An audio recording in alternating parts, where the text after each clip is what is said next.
தமிழ்நாடு உயர்நிலை மேல்நிலைப்பள்ளி பட்டதாரி ஆசிரியர் கழகத்தினுடைய நிறுவன தலைவர் தோழர் மாயவன் எக்ஸ் எம்எல்சி அவர்கள் கோவை மாவட்ட பட்டதாரி ஆசிரியர்களுக்கான பணி நிறைவு பாராட்டு விழா 2025 கலந்து கொள்ளும் பொருட்டு இங்கே வருகை தந்துள்ளார்கள்.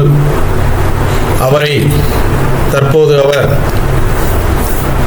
தனது பெயரை வருகை பதிவேட்டிலே பதிவு செய்கின்றார்.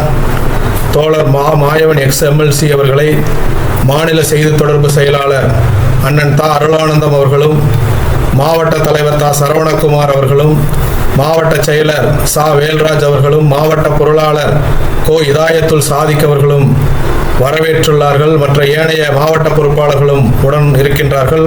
அவருடன் மாநில தலைவர் ஜெயக்குமார் அவர்களும், மாநில பொதுச் செயலாளர் தோழர் குமரேசன் அவர்களும் வருகை தந்துள்ளார்கள். அத்துடன் மாநில தணிக்கையாளர் தூத்துக்குடி மாவட்டத்தை சார்ந்த அருமை சகோதரர் சிவக்குமார் அவர்களும், அவருடன் மாவட்ட தலைவர் ஆனந்தராஜ் அவர்களும், திருப்பத்தூர் மாவட்ட தலைவர் அருமை சகோதரர் தேசுங்கராஜன் அவர்களும் வருகை தந்துள்ளார்கள்.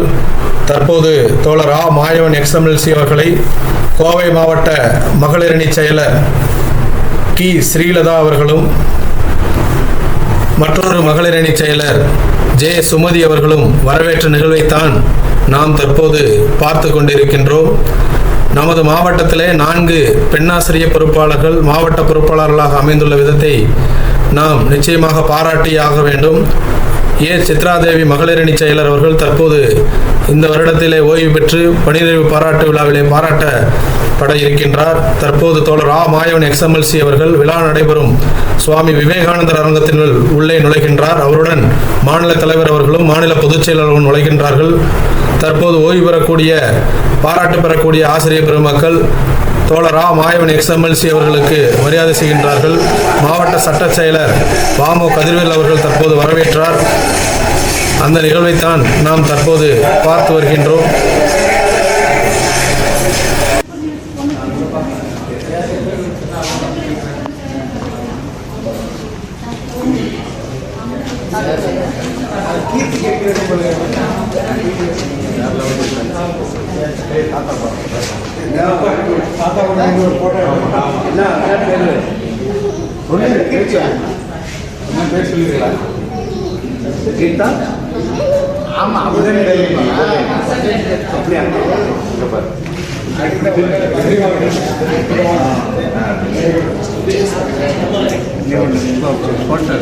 வீடியோ சார் ஃபோட்டோ எடுக்கிறேன் சார் எனக்கு அனுப்பிச்சுவார் அருள் சார் சரி சரி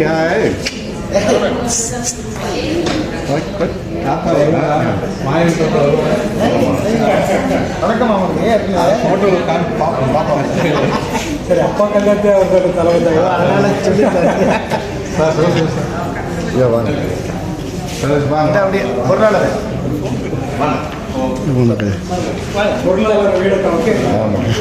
மெயினே அங்கதான் இருக்குது. எல்லாமே நம்பி அவரை நம்பி தான் இருக்கிறான்.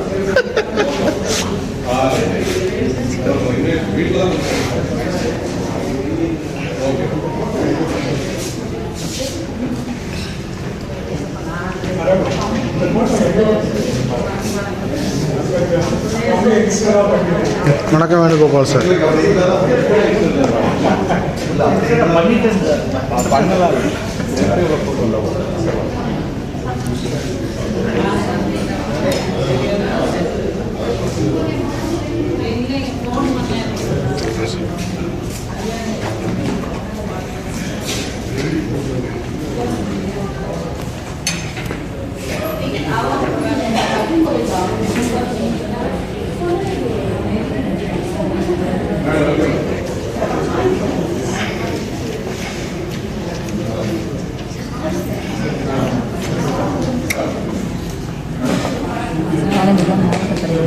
யாரு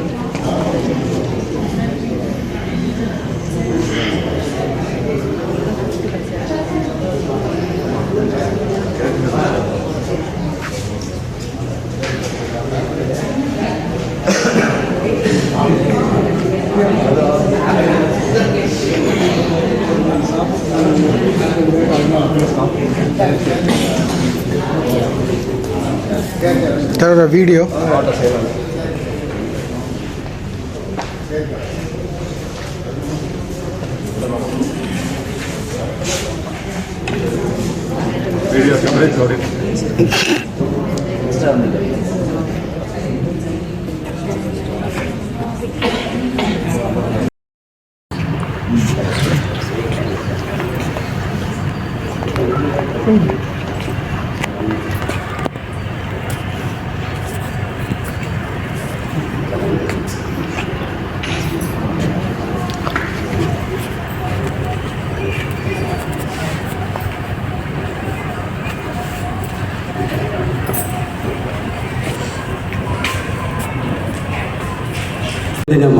அவர்களையும் ஏன்னா இன்னைக்கு பெண்கள் வருவதே சிறப்பான விஷயம். அதில் மிக அருமையாக அவர்கள் இங்கு வந்து எங்கள் மத்தியிலே சிறப்பாக செயல்பட்டு கொண்டிருக்கிறார்கள்.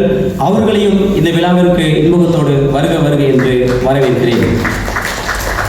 அடுத்தபடியாக பனிவரகு நரம்பிற்கு வலிமை தரும், எலும்புக்கு ஆரோக்கியம் தரும் என்ற அடிப்படையிலே மாவட்ட துணைத் தலைவர் சே வினோத்குமார் அவர்கள்தான் இந்த கல்லூரியை அறிமுகப்படுத்தி அவருக்கு பொறுப்பாக இருந்தார். அவரையும் சு அலாவுதீன் மாவட்ட பொதுக்குழு உறுப்பினர் அவர்களையும் இன்முகத்தோடு வருக வருக என நான் வரவேற்பதை மிகவும் மகிழ்ச்சி அடைகிறேன். அடுத்தபடியாக குதிரைவாளி எடையை குறைக்கும் சக்கரை நோயை கட்டுப்படுத்தும்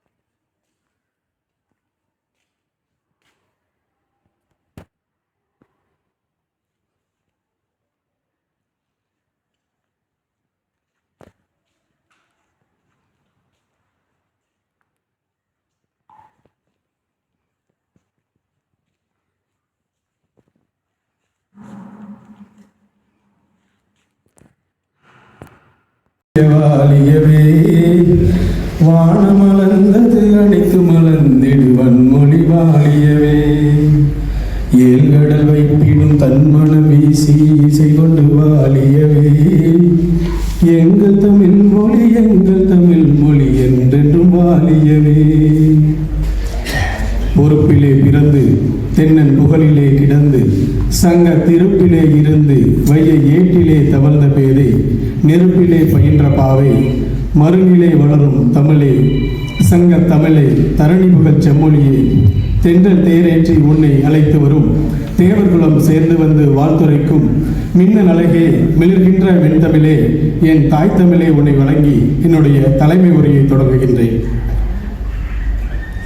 இந்த மிகச்சிறந்த இந்த விழாவிற்கு சிறப்பு விருந்தினராக கலந்து கொண்டுள்ள மாபெரும் களப்போராளி, கடந்த 50 ஆண்டுகளுக்கு மேலாக ஆசிரியர் இயக்கத்தை மிகச்சிறப்பாக கட்டி காத்து தமிழ்நாடு உயர்நிலை மேல்நிலைப்பள்ளி பட்டதாரி ஆசிரியர் கழகம் என்ற ஒரு மாபெரும் அமைப்பை பட்டதாரி ஆசிரியருக்கென்று ஒரு தனி அமைப்பு வேண்டும் என்ற ஒரு தாகத்தோடு ஏற்படுத்தி இன்று வரை இந்த இயக்கத்திற்கு ஆணிவேராக திகழ்ந்து கொண்டிருக்கக்கூடிய பட்டதாரி ஆசிரியர் கழகத்தினுடைய நம்முடைய அமைப்பினுடைய விடிவெள்ளி பட்டதாரி ஆசிரியர்களுடைய ஏந்தல் நம்முடைய நிறுவன தலைவர் மேனாள் சட்ட மேலவை உறுப்பினர் அருமை தோழர் மாயவன் எக்ஸ்எம்எல்சி அவர்களுக்கும் இந்த விழாவிலே கலந்து கொண்டு மிக சிறப்பானதொரு உரையை நல்கிட காத்திருக்கக்கூடிய பொறுமையின் சிகரம் அன்பின் இருப்பிடம் அருமை அண்ணன் சி ஜெயக்குமார் அவர்களுக்கும் நம்முடைய இயக்கத்திலேயே மிகச்சிறந்த ஒரு மாநில பொதுச் செயலாளராக பம்பரமாக சுழன்று கொண்டு மாநிலம் முழுமைக்கும் மிகச் சிறப்பாக செயல்பட்டு அனைத்து மாவட்டங்களிலும் தன்னுடைய காலை பதித்து வைத்திருக்கக்கூடிய மிகச்சிறந்த களப்போராளி நம்முடைய புதுக்கோட்டை மண்ணின் மைந்தர் அருமை தோழர் மா குமரேசன் அவர்களுக்கும் மிகச்சிறந்த ஒரு பொறுப்பாளராக ஒரு இளைஞராக சென்னை மாவட்டத்திலே மிக சிறந்ததொரு பணியை ஆற்றி தற்போது மாநில பொருளாளராக தன்னுடைய பங்களிப்பை செய்து கொண்டிருக்கக்கூடிய மாநில பொருளாளர் அருமை தோழர் விஜயசாரதி அவர்களுக்கும் இந்த அருமையானதொரு விழாவிலே நமது மண்டலத்தின் சார்பிலே கலந்து கொண்டுள்ள மண்டல செயலாளர் தோழர் ரஞ்சித்குமார் அவர்களுக்கும், தூத்துக்குடி மாவட்டத்திலிருந்து இங்கு வந்து கலந்து கொண்டுள்ள மாநில தணிக்கையாளர் அருமை அண்ணன் சிவகுமார் அவர்களுக்கும், அதே போன்று இந்த விழாவிலே கலந்து கொண்டுள்ள திருப்பத்தூர் மாவட்ட தலைவர் அன்பு சகோதரர் தேசிகராஜன் அவர்களுக்கும், ஆனந்தராஜ் அவர்களுக்கும், கல்யாணசுந்தரம் அவர்களுக்கும், அதே போன்று மாதேஸ்வரன் அவர்களுக்கும், ஈரோடு மாவட்ட செயலாளர் மாதேஸ்வரன் அவர்களுக்கும், முத்தாய்ப்பாக இந்த அருமையான விழாவிலே ஓய்வு பெற காத்திருக்கக்கூடிய மேனாள் மாவட்ட மகளிர் செயலர் சித்ராதேவி அவர்களுக்கும், இந்த கோவை மண்ணிலே நம்முடைய இயக்கம் காலூன்றி இன்று ஆலமரமாக பரப்பி நிற்பதற்கு காரணமான எனது அருமை அண்ணன் ஆருயிர் அண்ணன் தா அருளானந்தம் அவர்களுக்கும், நம்முடைய மாவட்ட பொறுப்பாளர்கள் அனைவருக்கும் என்னுடைய வணக்கத்தை தெரிவித்துக் கொண்டு என்னுடைய உரையை தொடங்குகின்றேன். நம்முடைய இந்த விழாவானது பல நாட்கள் பலருடைய பங்களிப்பின் மூலமாக, பல மாவட்ட பொறுப்பாளர்களுடைய பங்களிப்பின் மூலமாக இந்த விழாவானது மிக சிறப்பாக ஏற்பாடு செய்யப்பட்டுள்ளது. அதிலே இந்த சங்கம் இவ்வளவு சிறப்பாக செயல்படுவதற்கு காரணம் யார் என்று கேட்டால், இந்த ஆசிரியர் பெருமக்களாகிய நீங்களும் இந்த உறுப்பினர் சகோதரர்களும் தான். எந்த ஒரு பிரச்சனையாக இருந்தாலும் நம்முடைய மாவட்டத்திலே நீங்கள் எங்களிடம் தெரிவிக்கின்றீர்கள். அதை நாம் அதிகாரியிடத்திலே கொண்டு சென்று எங்களை செயல்பட வைப்பவர்கள் இந்த உறுப்பினர் சகோதரர்கள் தான். அதே போன்று ஏன் இந்த பொறுப்பாளர்கள், ஏன் மற்றவர்களால் இந்த பொறுப்பிற்கு வர இயலவில்லை, இவர்கள் மட்டும்தான் இந்த பொறுப்பிலே வந்து செயல்பட முடியுமா என்று கேட்டால், மற்றவர்களுக்கு நாம் ஏதாவது செய்ய வேண்டும், ஏதாவது ஒரு நன்மை மற்றவர்களுக்கு ஏற்பட வேண்டும் என்ற ஒரு நல்ல எண்ணத்தின் அடிப்படையில் தான் நாங்கள் எல்லாம் இந்த பொறுப்புகளில் வைக்கின்றோம். இதற்காக எங்களுக்கு எந்த ஒரு பலனும் கிடையாது. எங்களுடைய குடும்பம் நேரம் அனைத்தையுமே இதில் செலவு செய்து நம்முடைய அனைத்து மாவட்ட பொறுப்பாளர்களும், இங்கு வந்த மாநில தலைவரோ நிறுவனர் தன் வாழ்நாளையே பட்டதாரி ஆசிரியர்களுக்காக அர்ப்பணித்த ஒரு மாபெரும் தலைவர். அப்படிப்பட்ட ஒரு சங்கம் அமைப்பது என்பது இந்த காலத்திலே மிக போராட்டமான ஒன்று. அப்படிப்பட்ட சூழ்நிலையில் இங்கு ஓய்வு பெறக்கூடிய ஆசிரியர்களுக்காக ஒரு பாராட்டு விழா கடந்த 10 ஆண்டுகளாக மிக சிறப்பான அளவில் நம்முடைய கோவை மாவட்டத்திலே நடைபெற்று வருகிறது.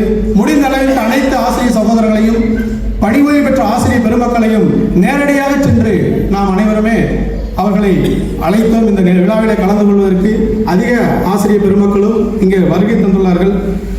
அதே போன்று இந்த மற்றவர்களுக்கு ஏதாவது நாம் உதவி செய்ய வேண்டும் என்ற ஒரு எண்ணம் நமக்கு ஏற்படும் போது, அந்த உதவியை நாம் செய்யும் பொழுது நமக்கு நேரம் வீணாகிறது, நம்முடைய உழைப்பு வீணாகிறது. ஆனால் ஒரு ஆத்ம திருப்தி ஏற்படுகிறது. ஆசிரியர் பெருமக்களே, நாம் ஆசிரியராக இருப்பதே மிகச் சிறப்பு. மன்னரையும் ஆசர கற்றோடையும் சீர்தூக்கின் மன்னருள் கற்றோடை சிறப்புடையோன், மன்னருக்கு தான் நாட்டை விடுத்து வேறு எங்கும் சிறப்பு கிடையாது, கற்றவனுக்கு சென்ற விடமெல்லாம் சிறப்பு என்பது மூதுரையிலே ஔவையார் சொன்ன வாக்கு. அந்த வாக்குக்கு இணங்க மிகச் சிறப்பான ஒரு பணியைத்தான் நீங்கள் இந்த மண்ணிலே, கோவை மண்ணிலே நீங்கள் ஆட்சி இருக்கின்றீர்கள். அதற்காக நீங்கள் உங்களை பாராட்டப்பட வேண்டும். இந்த விழாவினுடைய முக்கிய வரவேற்பாளர்கள் உங்களுக்குத்தான் வணக்கத்தை முதலில் நாங்கள் தெரிவிக்க வேண்டும். கதாநாயகர்களாக இங்கே வீட்டிருக்கக்கூடிய அத்தனை சகோதரர்களையும் தமிழ்நாடு உயர்நிலை மேல்நிலைப்பள்ளி பட்டதாரி ஆசிரியர் கழகத்தின் சார்பிலே அன்பார்ந்த வணக்கங்களையும் உங்களுக்கு நன்றிகளை நாங்கள் செலுத்துகின்றோம். அதே போன்று இவ்வளவு செயல்பாடுகளை இந்த மாவட்ட பொறுப்பாளர்கள் இந்த மண்ணிலே செய்து வருகிறார்களே, இவருக்கு பின்னால் யாரேனும் இருக்கிறார்களா என்றால் நிச்சயமாக இருக்கின்றார்கள். எங்களெல்லாம் வழிநடத்தக்கூடிய ஆசிரியர் பெருமக்கள் இங்கே இருக்கத்தான் செய்கின்றார்கள். அவர்கள் நிச்சயமாக நாம் குறிப்பிட்டே ஆக வேண்டும். இங்கே வருகை தந்துள்ள பொள்ளாச்சி மண்ணிலிருந்து வருகை தந்துள்ள அருமை அண்ணன் சிவகுமார் அவர்கள் அடிக்கடி எங்களிடம் அழைத்து, சரவணகுமார் இந்த மாதிரி பண்ணுங்க, இந்த மாதிரி பண்ணுங்க, எங்களுக்கு வழிகாட்டுதல் அவ்வளோ மிக சிறிய அவர் எங்களுக்கு வழிகாட்டுதல் சொன்னதன் அடிப்படையில் தான் நாங்கள் அனைவரும் செயல்பட்டுக் கொண்டிருக்கிறோம். அவரை போன்று டாக்டர் விவிஆர் விவேகானந்தன், மு மந்தராசலன், தொண்டாமுத்தூர் மூர்த்தி, வழுக்குப்பாறை ரத்னசாமி, அதே போன்று அண்ணன் ஈஸ்வரன், மயிலையர்பாளையம் செந்தில்குமார், காலப்பட்டி அனிதா போன்ற பல ஆசிரியர் பெருமக்கள் நம்முடைய சங்கம் எவ்வாறு இயங்க வேண்டும் என்ற அடிப்படையிலே பல வழிகாட்டுதல்களையும் பல அறிவுறுத்தல்களையும் எங்களுக்கு வழங்கி வருகிறார்கள். அதிகாரிகளிடத்திலே இந்த அளவுக்கு நீங்கள் அணுகுகிறீர்கள், உங்களுக்கு ஏதாவது பிரச்சனை ஏற்படும், கொஞ்சம் மென்மையான போக்கை நீங்கள் கடைபிடிக்க வேண்டும் என்று அடிக்கடி வலியுறுத்துவார்கள். இந்த ஆசிரியர் இவ்வாறு நீங்கள் நடந்து கொள்ள வேண்டும், இந்த ஆசிரியருக்கு நீங்கள் உதவி செய்ய வேண்டும், இந்த ஆசிரியர் உதவி செய்யும் பொழுது கொஞ்சம் பார்த்து செய்யுங்கள் என்று பல கள போராட்டங்கள் போராட்டங்களிலே எங்களுக்கு பல்வேறு வழிகாட்டுதலை வழங்கி இருக்கின்றார்கள். அந்த அடிப்படையில் தான் இந்த கழகமானது மிகச்சிறந்த ஒரு கழகமாக சென்று கொண்டிருக்கிறது. ஆசிரியர் பெருமக்களே, கழகத்திலே இன்னைக்கு நமக்கு பெரிய பல பிரச்சனைகள். இன்றைக்கு கூட பல ஆசிரியர் பெருமக்கள் சிபிஎஸ் திட்டத்திலே ஓய்வு பெற்றிருக்கின்றீர்கள். பணம் வாங்குவதற்கு அப்ளை செஞ்சிருக்கீங்க, விண்ணப்பித்திருக்கிறீர்கள். உங்களுக்கு இப்ப வருகின்ற இந்த வருடத்திற்குள் போன பணி நிறைவு பாராட்டு விழாவிலே நாங்கள் குறிப்பிட்டோம், 2025 டிசம்பர் மாதத்திற்குள் கண்டிப்பாக பழைய ஓய்வூதிய திட்டத்தை பெற்றே தீர்வோம் என்ற ஒரு உறுதிமொழி அளித்தோம். இன்னும் அதற்கு 4 மாதங்கள் உள்ளன. நிச்சயமாக நம்முடைய சங்கத்தினுடைய ஆணைவர் நிறுவனர் அவர்கள் அதை கண்டிப்பாக வாங்கி கொடுப்பார் என்ற ஒரு நம்பிக்கை இருக்கின்றது. உங்களுக்கும் பணி ஓய்வு பெற்றவர்களுக்கும் இந்த அரசாங்கம் தரவில்லை என்றால் அதிலும் சட்ட ரீதியாக போராடி உங்களுக்கு வாங்கி கொடுப்பதே நம்முடைய தமிழ்நாடு உயர்நிலை மேல்நிலைப்பள்ளி பட்டதாரி முன்னிலை நிற்கும் என்பதை இந்த நேரத்தில் நான் தெரிவித்துக் கொள்கின்றேன். அதே போன்று நம்ம மாவட்டத்தினுடைய மிக சிறப்பான செயல்பாடு ஆன்லைன் உறுப்பினர் சேர்க்கை. அதற்கு காரணம் ஒவ்வொரு பட்டதாரி ஆசிரியரும் நம் கழகத்தின் மேல் வைத்துள்ள ஒரு நம்பிக்கை தான் காரணம். கிட்டத்தட்ட 1000 பட்டதாரி ஆசிரியர்கள் இணைய வழியில் இணைந்துள்ளார்கள் உறுப்பினர்களாக. அவர்களுக்கும் இந்த நேரத்தில் நாங்கள் நன்றியை தெரிவித்துக் கொள்கின்றோம். இந்த நேரத்தில் இருவரை பற்றி நான் குறிப்பிட வேண்டும். இருவருமே பணி ஓய்வு பெற்றுள்ளார்கள். மற்ற ஆசிரியர்களும் உங்களை நான் சந்திக்கவில்லை, நிறைய பேரை உங்களை பற்றி எனக்கு தெரியவில்லை. இருந்த போதிலும் நான் சந்தித்த 2 மனிதர்களை பற்றி நான் நிச்சயமாக குறிப்பிட வேண்டும். ஆசிரியர் பெருமக்களே, சரவணகுமார் நம்மளை பற்றி சொல்லலாம்னு நீங்கள் நினைக்கக்கூடாது. அதனால் முதலில் நான் குறிப்பிடப்படக்கூடிய நபர் பட்டணம் விஸ்வநாதன் அவர்கள். நிச்சயமாக இன்றைய கோவை மாவட்டத்திலே சிபிஎஸ் திட்டத்திலே பணி நீட்டிப்பு காலத்திலே பணியாற்றி கொண்டிருக்கக்கூடிய ஆசிரியர் பெருமக்களுக்கு 20% பிடித்தம் செய்யப்பட்டு வழங்கப்பட்டு வந்தது. அதை பொறுத்து கொள்ள முடியாமல் நான் பணியாற்றுகிறேன், மாணவர்களுக்காக கஷ்டப்படுகிறேன், இன்றைய பணிச்சூழலிலே பணியாற்றுவதே மிகவும் சிரமம். அப்படிப்பட்ட சூழ்நிலையிலே எனக்குரிய 100% ஊதியமான இந்த அரசு வழங்க வேண்டும் என்று அவர் முன்னணியில் வந்தார். எங்களை அடிக்கடி தொடர்பு கொண்டு சங்கத்திலிருந்து வாங்கி கொடுங்கள் என்று எங்களை மீண்டும் எங்களை தூண்டிக் கொண்டே இருந்தார். அவருடைய தூண்டுதல் தான் கோவை மாவட்டத்தில் பல பட்டதாரி ஆசிரியர்கள் பணி நீட்டிப்பு காலத்தில் பணியாற்றியவர்களுக்கு 20% ஊதியமானது அரியரோடு பெற்று வழங்கப்பட்டது என்ற ஒரு பெருமையான செய்தியை நம் கழகத்தின் சார்பில் நான் தெரிவித்துக் கொள்கிறேன். அப்படிப்பட்ட ஒரு சிறப்பான கள போராளி தான் பட்டணம் விஸ்வநாதன் அவர்கள். நிச்சயமாக அவரை போன்றவர்களால் தான் சங்கமானது இன்னும் ஒரு வலிமையான சங்கமாக இந்த கோவை மாவட்டத்திலே பெயர் பெற்று வந்து கொண்டிருக்கிறது. ஆசிரியர் பெருமக்களே, பணி ஓய்வு ஆசிரியர்களே, கதாநாயகிகளே, அடுத்ததாக நாம் குறிப்பிடக்கூடிய ஒரு நபர் பெரியபுத்தூர் அரசு உயர்நிலை பள்ளியிலே பணியிலே சேர்ந்து கிட்டத்தட்ட 28 ஆண்டுகள் ஒரு அரசு உதவி பெறும் பள்ளியை போன்று சுமார் 28 ஆண்டுகள் அந்த பள்ளியிலே அவர் தன்னுடைய பணியை செய்துள்ளார். அவர் அப்படி என்ன பணிதான் செய்தார்? நான் அந்த வீடியோவை இன்னும் முழுமையாக பார்க்கவில்லை. அவரை சந்தித்த அந்த விஷயங்களை வைத்து நான் கூறுகின்றேன். அங்குள்ள அவங்க வீட்டுக்கு போனவங்களால அப்படியே பயங்கரமா இருக்கு. அவருடைய அந்த மாணவர்கள் பேசுறத கொஞ்சம் கேட்டேன், நான் உள்ள அடிச்சிருச்சுங்க. உண்மையிலேயே சொல்றேன். கிட்டத்தட்ட 1.5 மணி நேரம் அந்த வீடியோ ஓடுது. பார்க்க டைம் இல்லை. ஒவ்வொரு மாணவரும் பல துறைகளிலே அங்கு சென்றிருக்கிறார்கள். 20 வருடங்கள் அனைத்து பாடங்களிலுமே அவர் மாணவர்களுக்கு பயிற்சி மிகச் சிறப்பாக அளித்துள்ளார். அனைத்து பாடங்களிலும் தொடர்ந்து 28 ஆண்டுகளும் 100% தேர்ச்சி. ஆங்கிலம் மற்றும் சமூக அறிவியல் பாடத்திலே அங்கு அமர்ந்திருக்கக்கூடிய அருமை சகோதரர் அவர்கள். நிச்சயமாக அவரை குறிப்பிட வேண்டும். இன்னும் அவரை பற்றி பேசுவதற்கு நிறைய இருக்கின்றது. நல்லாசிரியருக்கு பரிந்துரைக்கப்பட்டு ரெக்கமெண்ட் இல்லாதனால அவர் கிடைக்கல. உண்மையிலே உங்கள் மாணவர்கள் தான் நீங்கள் நல்லாசிரியர். உங்கள் மாணவர்கள் செய்த அந்த 1.5 மணி நேரம் அந்த காணொலியானது அதை பறைசாற்றும் ஆசிரியரை. அதனால் உங்களுக்கும் நான் சந்தித்த என்னை கவர்ந்த ஒரு மனிதராக உங்களை நான் பார்க்கின்றேன். அனைவரையும் நான் பார்க்கின்றேன். ஆசிரியர் பெருமக்களே, ஓய்வு பெறுவது என்பது வயதானவர்கள் ஓய்வு பெறுவது என்பது அவர்களை நாம் மதித்து நடக்க வேண்டும். ஒரு சிறிய கதையின் மூலம் உங்களுக்கு அந்த தெளிவை குடும்பத்தினருக்கும் நான் தெரிவிக்க விரும்புகின்றேன். ஒரு மன்னர் முதியவர்கள் எல்லாம் கொல்லணும்னு சொல்லி ஆர்டர் போடுறாரு. ஆர்டர் போட்டோன்னே எல்லாரும் கொண்டுட்டு இருக்காங்க. ஒரு பையனுக்கு மட்டும் அம்மாவை கொள்றதுக்கு மனசு இல்லை. அவங்க நல்ல உணவுகளை எடுத்துட்டு போய் என்ன பண்றாருன்னா ஒரு மலைக்கு கொண்டு போய் அவங்கள வச்சுட்டு வந்துடலான்னு சொல்லி நினைக்கிறாரு. போற வழியில் அவருக்கு பாதையெல்லாம் தெரியல. அதனால இடத்துலாம் அவங்க அம்மா பிடிக்கிட்டு போட்டு போறாங்க. மேலே போய் அவங்கள வச்சுட்டு அழுகிறாரு. பையனே, நீ இப்போ வீட்டுக்கு திரும்பி போகும்போது நீ கவலைப்படாத, வரவில்லை இலையெல்லாம் பிடிக்க போட்டு வந்திருக்கிறேன், நீ வந்து அந்த இலையை பார்த்துட்டு வீட்டுக்கு போயிடு, உனக்கு பாதை தெரிஞ்சிருன்னு சொல்கிறாங்க. உடனே அழுத அந்த பையன் அவங்க அம்மாவை தூக்கி போய் எங்கே வைக்கிறான்னா வீட்டில் ஒரு 4 சவத்தை வச்சு உள்ளே வச்சிடறான். மன்னர் வந்து அது ஒரு ஆர்டர் போடுறாரு, சாம்பல் கயிறு திரிக்கணும் அப்படின்னு. சாம்பல் கயிறு திருப்பதற்கு யாருமே முன் வரல.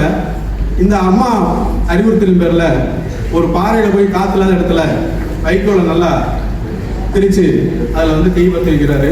அப்படியே கயிறு மாதிரி வந்து நிற்குது. மன்னர் எல்லாரும் கூட்டு வந்து காமிக்கிறாரு.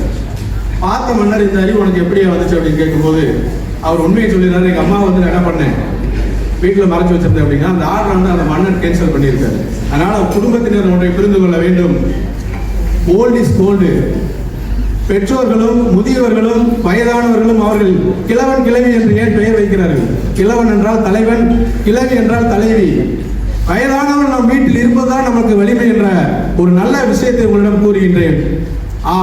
குடும்ப தோழர்களே, நீங்கள் அவர்களை நல்ல வழியாக நடத்த வேண்டும். அவர்களுக்கு என்ன பணிவிடைகளை நீங்கள் செய்ய வேண்டும், அவருடைய பேச்சை செவி கொடுத்து நீங்கள் கேட்க வேண்டும் என்ற ஒரு நல்ல செய்தியை உங்களிடம் நான் கூறுகின்றேன். நிச்சயமாக இந்த விழாவானது இன்னும் நீண்ட தூரம் நடைபெற இருக்கின்றது. அது சமயம் நேரத்தின் அருமை கருதி என்னுடைய உரையை நிறைவு செய்யக்கூடிய வேளையில் கண்டிப்பாக பழைய ஓய்வூதிய திட்டமானது இன்னும் 4 மாதங்களிலே இந்த மண்ணிலே செயல்படுத்தக்கூடிய வேலையை நம்முடைய நிறுவன தலைவர் பட்டதாரி ஆசிரியர் பாதுகாவலர் ஐயா மாயவன் அவர்கள் நிச்சயமாக செய்து கொடுப்பார். அவருடைய பேச்சிலே அது வெளிப்படும் என்று ஒரு செய்தியை கூறி இந்த பணி நிறைவு பாராட்டு விழாவில் வந்துள்ள அனைத்து தோழர்களுக்கும் பணி நிறைவு ஆசிரியர்களுக்கும் தமிழ்நாடு உயர்நிலை மேல்நிலைப்பள்ளி பட்டதாரி ஆசிரியர் கழகத்தின் சார்பிலே நெஞ்சார்ந்த நன்றியையும் பாராட்டுகளையும் கூறி வாய்ப்புக்கு நன்றி பாராட்டி அமைகின்றேன். நன்றி, வணக்கம். ஆசிரியர்களுக்கும் இந்த மாவட்டத்தில் மிகச்சிறப்பாக இந்த நிகழ்ச்சிகளை ஒருங்கிணைத்து 1 மாத காலமாக திட்டமிட்டு செயல்படக்கூடிய அனைத்து மாவட்ட வட்டார பொறுப்பாளர் அனைவருக்கும் நண்பர்களே, கோவை மண்ணிற்கு ஒரு வரலாறு உண்டு. வர்க்க போராட்ட வரலாற்றை உருவாக்கிய மண் கோவை மாவட்டம். கோவை எனக்கு படித்தது அறிந்தது 1911ஆம் ஆண்டு ரங்கவிலாஸ் என்ற மில் தொழிலாளி போராட்டத்திலிருந்து இந்த வரலாற்றை நான் நம்முடைய தொழிற்சங்க வரலாற்றை சொல்லலாம் என்று நினைக்கின்றேன். அதுக்காக ரொம்ப நேரம் சொல்ல போறேன்னு நினைக்கிறேன், சுருக்கமாக சொல்வேன். 1911ஆம் ஆண்டு ரங்கவிலாஸ் என்ற மில் தொழிலாளி மில் துவங்கப்பட்டு 12 மணி நேரம் வேலை செய்த ஒரு தொழிலாளிக்கு மாத ஊதியம் 15 ரூபா கொடுத்த வரலாறு தான் இந்த மண்ணில். அந்த அடக்குமுறைகளுக்கும் பெண்களுக்கான பாலியல் துன்புறுத்தலுக்கும் ஊழியர்கள் விரோத போக்கிற்கும் எடுத்து அந்த கையில் எடுத்துக்கொண்டு துவங்கிய போராட்டம் தான் சின்னியம்பாளைய தியாகிகள் 4 பேரை தூக்கு மேடையில் ஏற்றிய வரலாறு படைத்த மண் இந்த மண்.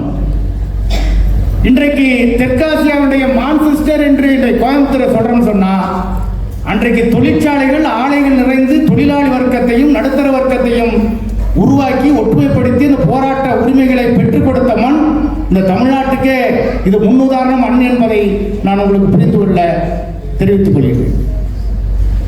இயற்கையாகவே யாராவது ஒரு ஆளை பார்த்து யாருன்னு கேட்டால் இன்னார் பையன், அதுதான் பார்க்கையில் தெரியுது, அவள் அப்பா வாட அப்படியே இருக்குமா, பார்க்கையில் தெரியுது தாத்தா மாதிரி இருக்காருமா.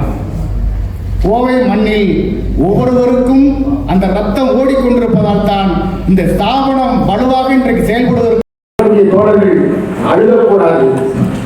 எங்களை தூக்கிலேற்றினால் இந்த தொழிற்சங்க வரலாறு தொழிற்சங்க புரட்சி என்பது ஏற்படும். எங்களை விதைக்கவில்லை, புதைக்கவில்லை, எங்களை விதைக்கிறார்கள். எங்களோடு வீறு கொண்டு தொழிலாளிகள் வருவார்கள் என்ற வரலாறு தான் இன்றைக்கு நாம் பெற்றுவந்த உரிமைகள் என்பதை புரிந்து கொள்ள வேண்டும். நண்பர்களே, முதல் 1930 ஆசிரியர் பேரியக்கம் துவங்கும் பொழுது சேலம் மாவட்டமும் கோவை மாவட்டம் நாம் முன்னணி என்று வேலை செய்ததாக நம்முடைய மாஸ்டர் ராமமூர்த்தி அவர்கள் கூறிய வரலாற்றில் இருக்கின்றன. அந்த அடிப்படையில் இன்றைக்கும் தொடர்ந்து அந்த தொழிற்சங்க வரலாறு என்பது ஆசிரியர் பேரியக்கத்தில் இன்றும் தொடர்ந்து இருக்கின்றது என்பதை நாம் என்னவோ புரிந்து கொள்ள வேண்டும். நண்பர்களே, இன்றைக்கு ஓய்வு பெற்று நாம் பிரதமருக்கு ஜிபிஏ பார்க்கணும். பழைய ஊதிய திட்டம், பழைய புதிய ஓய்வு திட்டமாகும். 1991 புதிய பொருளாதார கொள்கை துவங்கும் பொழுது எல்லாம் புதிய புதிய புதிய என்று கல்விக் கொள்கை என்று சொல்லும் பொழுதெல்லாம் இதெல்லாம் அடுத்த 30 ஆண்டுகளில் உங்களுக்கு ஆபத்தை ஏற்படுத்தும் என்று சொன்னோம். முன்னாலே சொல்லக்கூடிய தீர்க்க தரிசனமான அகில இந்திய பள்ளி ஆசிரியர் கூட்டம் அன்னைக்கே சொன்னது. அந்த போராட்டத்தை அந்த வழிகாட்டுதலை நாம் அன்றைக்கே சொன்ன அந்த இந்திய பள்ளி ஆசிரியர் கூட்டத்துடைய அமைப்புடைய அகில இந்திய செயலாளர்கள் தான் இன்றைக்கு நம்முடைய தோழர் மாயன் அவர்கள் நாம் முன்னிட்டிருக்கிறார். அப்போ சொல்லும் பொழுது நம்மை பார்த்து பல பேர் சொன்னாங்க, பயமுறுத்தியே கண்ணாடத்துவாங்க. எதெல்லாம் புதிய வருதோ அதெல்லாம் உண்மை கேட்கணும். புதிய பொருளாதார கொள்கை என்ன செய்யும்? வருமானத்தை குறைக்கும், சலுகைகளை பறிக்கும், உரிமைகளை மறுக்கும். புதிய கல்விக் கொள்கை மீண்டும் குலக்கல்வி கொண்டு சேர்க்கும், இலவச கல்வி. புதிய மருத்துவ காப்பீடு திட்டம் இருக்கும், பணம் நம்ம கட்டணும். புதிய புதிய புதிய எதுவும் இல்லை என்று அர்த்தம் புரிந்து கொள்ள. புதிய வாக்காளர் பட்டியல் ஓட்டை புதிய வாக்காளர் உங்களுக்கு தெரியும். புதிய வாக்காளர் பட்டியல் 65 லட்சம் பேர் பீகார்ல இன்றைக்கு வாக்கு இல்லை என்று ஒரு ஆபத்தான ஒரு தகவல் வெளியில வருது. அரசியல் கொடுத்த நண்பர்களே, நம்முடைய கோரிக்கையை வென்றெடுப்பதற்கு பல்வேறு புரட்சிகளான தொழிற்சங்க போராட்டமும் அரசியல் போராட்டமும் 1984, 85, 88, 89 போராட்டத்துல தான் மத்திய அரசினான ஊதியத்தை நமக்கு ஒரு கள போராட்டத்திலும் போராடி பெற்று வாங்கினோம். சுதந்திர போராட்டத்துக்கு முன்னதாக துவங்கிய அந்த கோரிக்கை 1989 பெற்றோம். எப்படி என்று சொன்னால் நம்முடைய களத்தில் உறுதியோடு போராடிய அந்த போராட்டம் தான் வாங்கினோம். அந்த வாங்கிய உரிமைகளை பாதுகாக்க முடியாத அளவுக்கு இன்றைக்கு கொள்கை ரீதியாக அந்த அரசு நம்மை அடைத்து வைத்துள்ளது. அப்ப மீண்டும் அதை பெறுவதற்கு தான் நம்முடைய இன்றைக்கு தமிழ்நாட்டில் இருக்கக்கூடிய ஒரு வீரியமிக்க போராட்டத்தை முன்னெடுக்கக்கூடிய போராட்டத்துக்கு என்றும் கடத்திக்கூடிய இயக்கமாக தமிழ்நாடு உயர்நிலை மேல்நிலைப்பள்ளி பட்டதாரி ஆசிரியர் கழகம் வருகிறது. இன்னும் குறிப்பாக சொல்ல போனால் இன்றைக்கு முதலமைச்சர் அவர்கள் எதிர்கட்சி தலைவராக இருக்கும் பொழுது தேர்தல் அறிக்கையிலே அனைத்தையும் தரகர் என்று சொல்லி சொன்னதை கொடுக்கவில்லை என்று ஊர் ஊராக மாநிலம் முழுவதும் இன்றைக்கு சம்பத்தி அடிப்போட கொடுத்துக்கொள்ளக்கூடிய ஒரே தலைவர் நம்முடைய மாயன் அவர்கள். அதனால அரசு இன்னைக்கு அச்சத்தோடு இருக்கின்றது. ஒரு பெரிய அரசியல் மாற்றத்தை ஏற்படுத்துவாங்க என்ற பயத்தோடு இருக்கிறார்கள். தொடர்ந்து சொன்னதை போலதான் வரக்கூடிய 24/9 தமிழ்நாடு முழுவதும் தனிச்சங்க நடவடிக்கை மாவட்ட தலைவர்கள் பெருந்தொழில் ஆர்ப்பாட்டத்தை நடத்த இருக்கின்றோம். அதே போல ஜாக்டோஜோட 8/10 சரி 8/9 நடத்த இருக்கின்றோம். இது நம்ம பெருந்தொழிலாக கலந்து கொள்ள வேண்டும். நண்பர்களே, இறுதியாக ஒரு விஷயத்தை நான் சொல்லி முடிக்கின்றேன். போராட்டம் என்பது நம்முடைய போராட்ட அளவு மாற்றம் என்பதுதான் குணமாற்றத்தை ஏற்படும். 1 லட்சம் பேர் வேலை பார்த்தா ஒரு 50,000 பேராவது களத்தில் இருந்தோம்னா, ரோட்ல இருந்தோம்னா, மறுத்தோம்னா, ஜெயிலுக்கு போனோம்னா நம்முடைய கோரிக்கை 1 மணி நேரத்தில் உருவாகும், நிறைவேறும். நாம இன்றைக்கு என்ன பண்ணி நிறைய ஏதோ சம்பளம் நிறைய வாங்கணும், இது இருக்கிறத பார்த்துப்போம், தேவையில்லாத போராட்டம் என்று ஒரு பிரச்சாரத்தை செய்யக்கூடிய எதிர்ப்பு கருத்து உடையவர்கள் இன்றைக்கு தமிழ்நாட்டில் இருக்காங்க.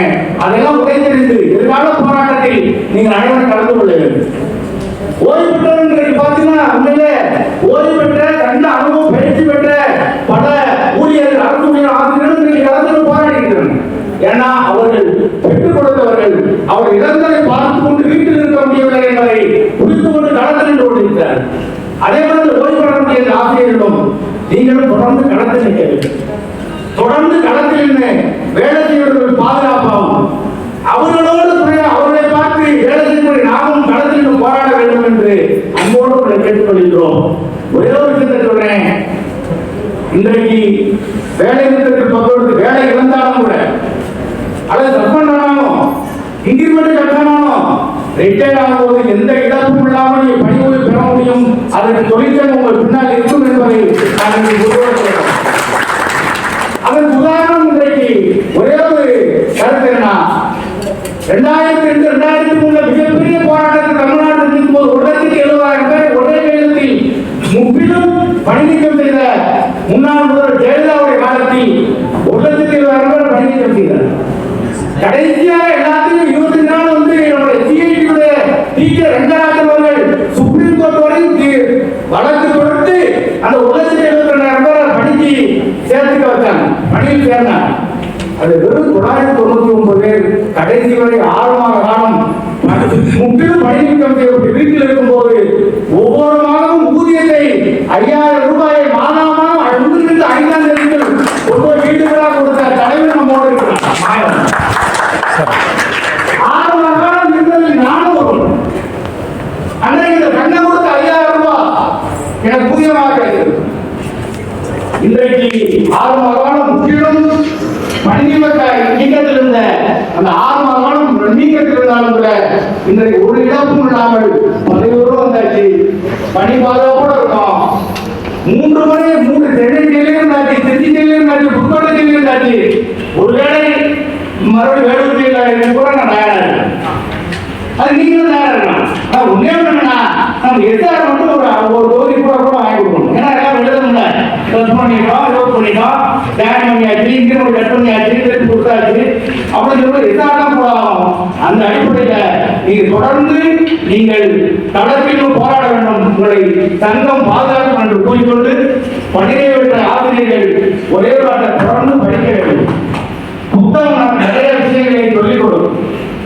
புத்தகம் பேசுது, புத்தகம் பேசுது, புத்தகம் பேசுது. கடந்த காலத்தை நீங்கள் காலத்தை எதிர்காலத்தை ஒவ்வொரு நொடி கொடுங்கை. புத்தகம் பேசுது, புத்தகம் பேசுது, புத்தகம் பேசுது. உலகை மனிதரை இன்பத்தை துன்பத்தை புத்தகம் ஏதோ சொல்ல துடிக்குது, உன்னிடம் வந்து இருக்க துடிக்குது. புத்தகம் பேசுது, புத்தகம் சிறு புத்தகம் பேசுது என்று கூறி வாய்ப்பு நின்று விடைபெறுகிறேன்.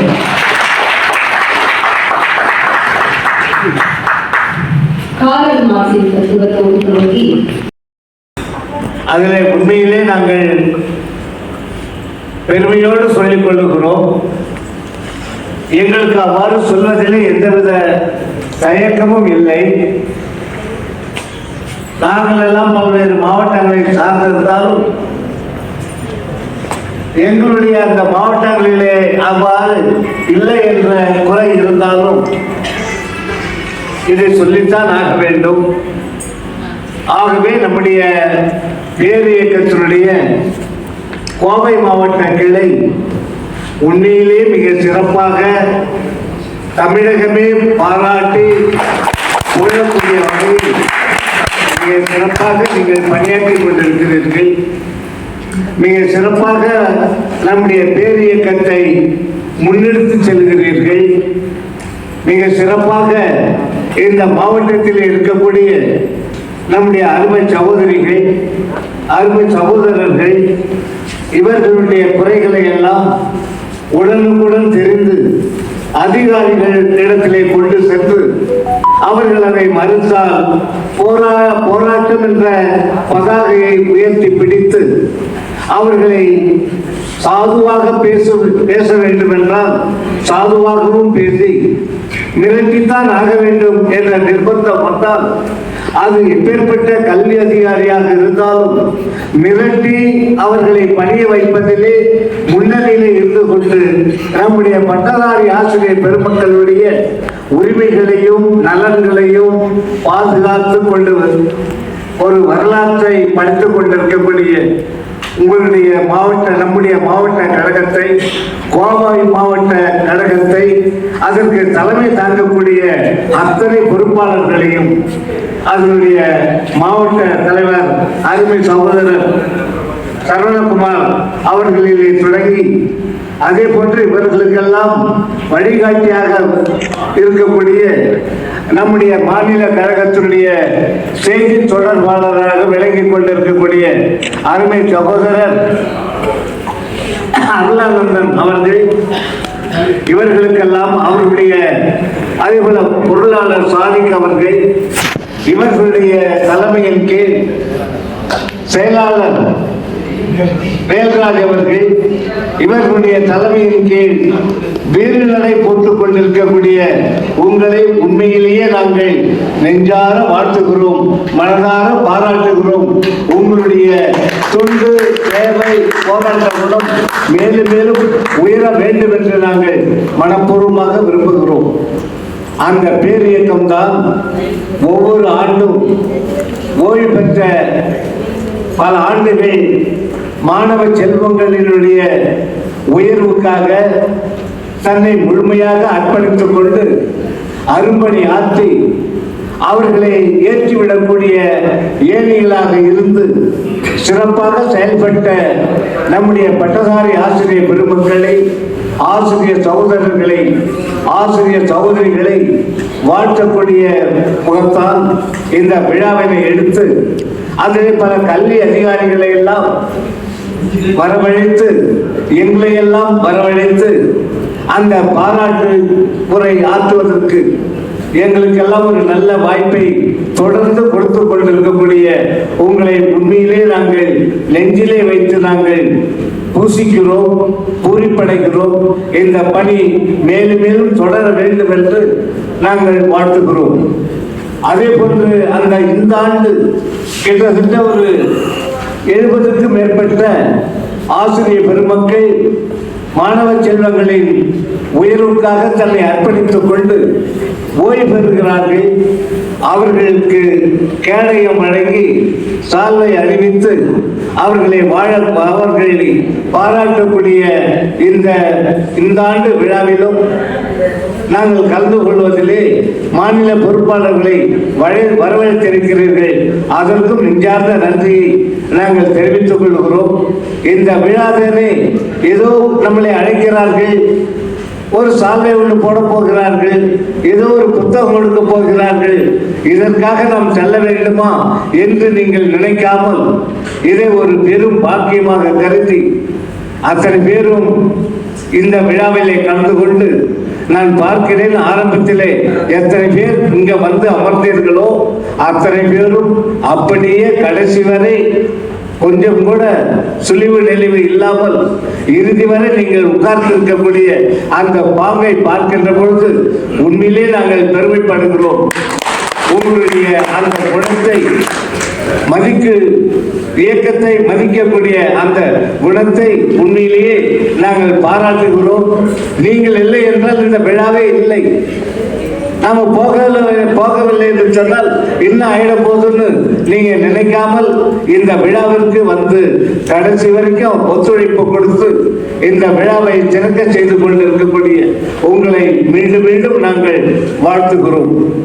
அதற்காகத்தான் வள்ளுவர் சொன்னார், செவிக்கு உணவு இல்லாத பொழுது சிறிது வயிற்றிற்கும் இயப்படும் என்பதை தமிழகத்திலே எந்த மாவட்டத்திலே எந்த ஆசிரியர்கள் முழுமையாக கடைபிடித்துக் கொண்டிருக்கிறார்கள் என்று சொன்னால் நம்முடைய பேர் இயக்கத்தில் இருக்கக்கூடிய நம்முடைய பேர் இயக்கம், அதிலும் குறிப்பாக கோவை மாவட்டத்தில் இருக்கக்கூடிய பேர் இயக்கத்தை சேர்ந்த நம்முடைய உறுப்பினர்கள் சகோதரிகள் எல்லாம் வள்ளுவன் சொன்ன அந்த குறளை செவிக்கு உணவு இல்லாத பொழுது சிறிது வயிற்றிற்கும் இயப்படும் என்பதை முழுமையாக கடைபிடித்து இங்கே அமர்ந்து கொண்டிருக்கக்கூடிய உங்களை உண்மையிலே நாங்கள் மீண்டும் ஒருமுறை நெஞ்சார வாழ்த்துகிறோம்.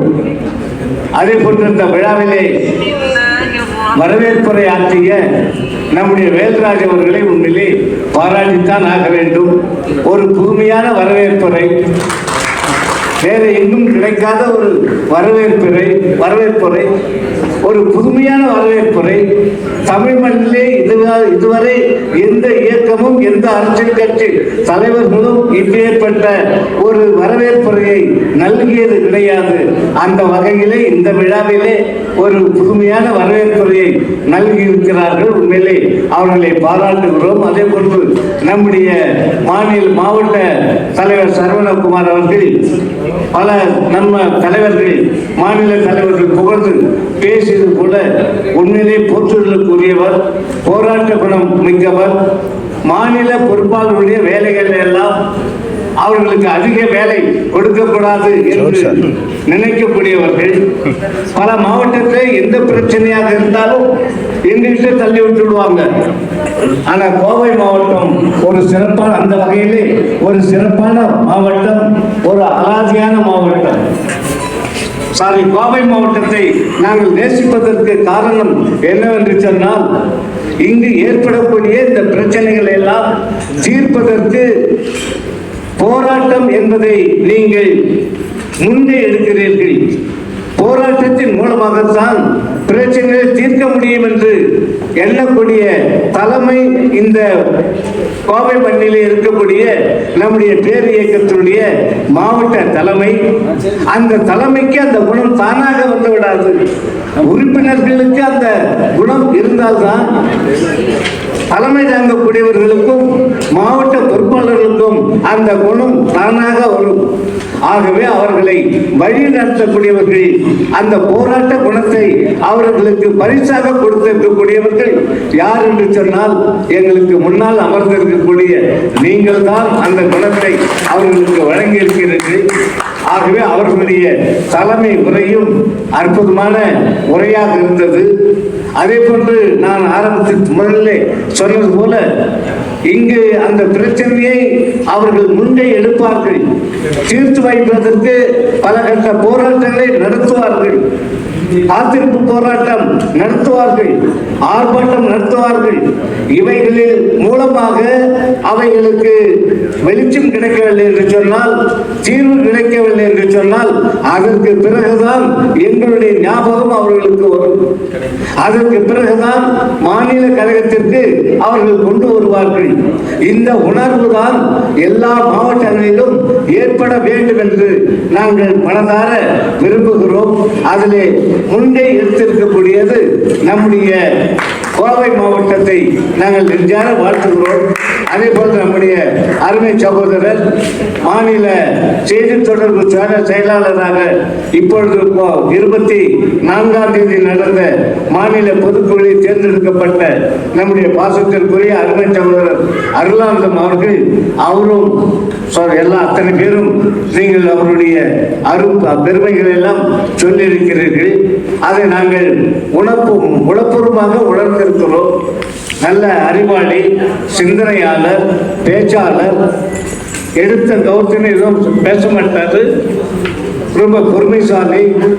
தர்மர் கூட அவரிடத்திலே தோற்று விடுவார். அந்த வகையிலே மிக அத்தனையும் பொறுமையாக கேட்டு சிறப்பாக பணியாற்றக்கூடிய அருளானந்தம் உங்களுக்கு கிடைத்தது. அது உண்மையிலே ஒரு நீங்கள் தட்ட அருள் நீங்கள் என்றுதான் நினைக்கிறேன். அதே போன்று இந்த பாராட்டு விழாவில் கலந்து கொண்டிருக்கக்கூடிய, ஏற்பாடு செய்திருக்கக்கூடிய இந்த மாவட்டத்தினுடைய துணைத் தலைவர்கள், இணை செயலாளர்கள், சட்ட செயலாளர்கள், தலைமை நிலைய செயலாளர், மாநில பொதுக்குழு உறுப்பினர்கள், அதற்கு மேலாக மகளிர் அணி செயலாளர்கள், அதற்கு மேலாக இந்த நிகழ்ச்சிகளை எல்லாம் தொகுத்து நான் கிட்டத்தட்ட ஒரு 3வது முறை நான் பார்க்கிறேன்.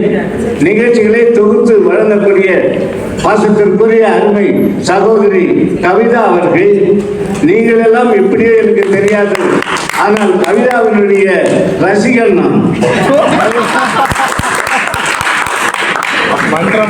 அவருடைய அந்த தமிழ் உச்சரிப்பு ஆற்றல் இருக்கிறது, அந்த பாங்கு இருக்கிறது, அருமையாக அதை எடுத்து செல்லக்கூடியது.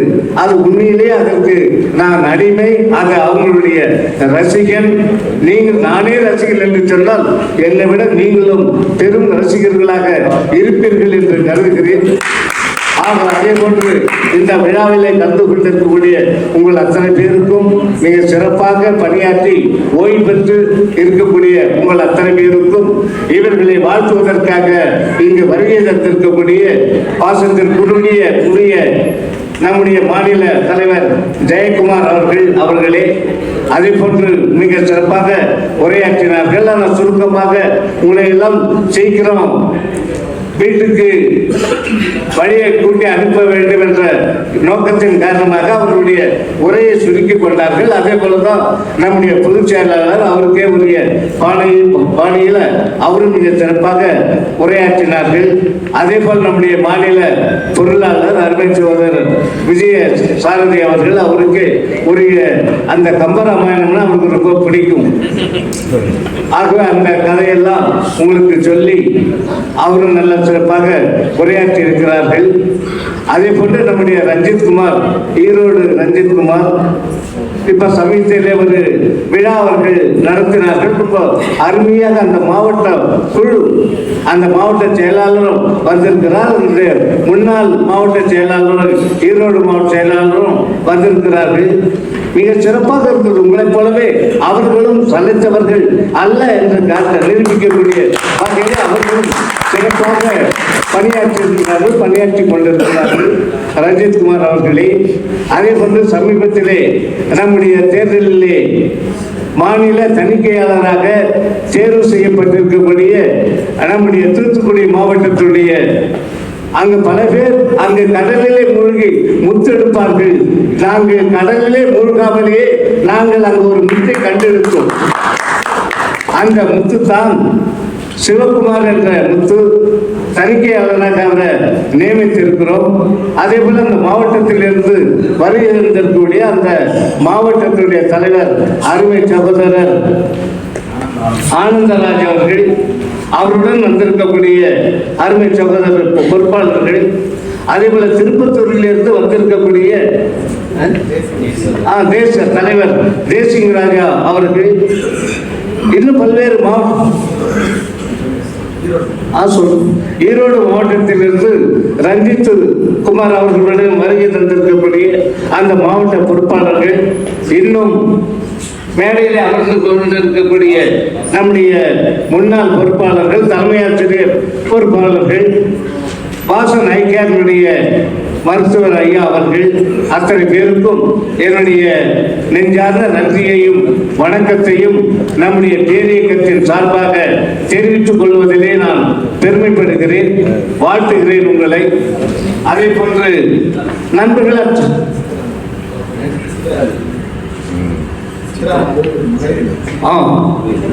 மகளிர் அணி செயலாளர் மேடையில் அமர்ந்திருக்கக்கூடியவர்கள், அவர்களுக்கும் நம்முடைய நெஞ்சார்ந்த நன்றியை வாழ்த்துக்களையும் பாராட்டுகளையும் நாம் தெரிவித்துக் கொள்கிறோம்.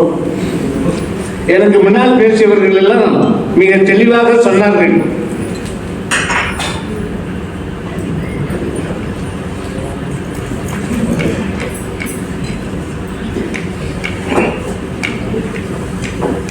போராட்டத்தின் மூலமாக எதையும் நிறைவேற்ற முடியாது, உண்மைதான்.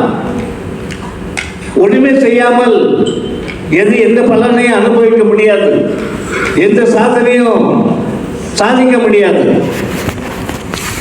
ஆகவே போராட்டம் அதைதான் நம்ம லட்சியமா நம்ம கொண்டிருக்கிறோம். ஆனா இந்த போராட்டம் இல்லாமல் வெறுமனே இருந்தால் ஒன்றும் நடக்க போறது. தண்ணீரை கூட நம்ம கொதிக்க வைக்கிறோம், வெறுமனே ஒண்ணுமே ஹீட் பண்ணாம அப்படியே விட்டுறோம்னா கொதிக்காது. அதுக்கு டெம்பரேச்சரை இன்க்ரீஸ் பண்ணிக்கலாம் இருக்கணும். அதுக்கு வெப்பத்தை கொடுக்காமல் வெறுமனே தண்ணீரை பாத்திரத்துல ஊற்றி அப்படியே அடுப்புல நம்ம ஸ்டவ்ல வச்சுட்டோம்னா அது கொதிக்காது. அதுக்கு டெம்பரேச்சர் நம்ம கொடுக்கணும், அப்பதான் அது கொதிக்க ஆரம்பிக்கும். போராட்டம் என்பது அதுதான். ஆக 50 டிகிரி 60 டிகிரி 70 டிகிரி வெப்பம் கொடுத்தாலும் தண்ணி கொதிக்காது. 100 டிகிரி சென்டிகிரேட் வெப்பம் கொடுத்தால்தான் அது கொதிக்க ஆரம்பிக்கும். அதே போல நம்ம எல்லா கோரிக்கைகளையும் கண்டிப்பாக வென்றெடுக்க முடியும். ஆனா வென்றெடுப்பதற்கு நம்ம இந்த வெந்நீரை ஹீட் பண்ற கதையை சொல்ல பாருங்க.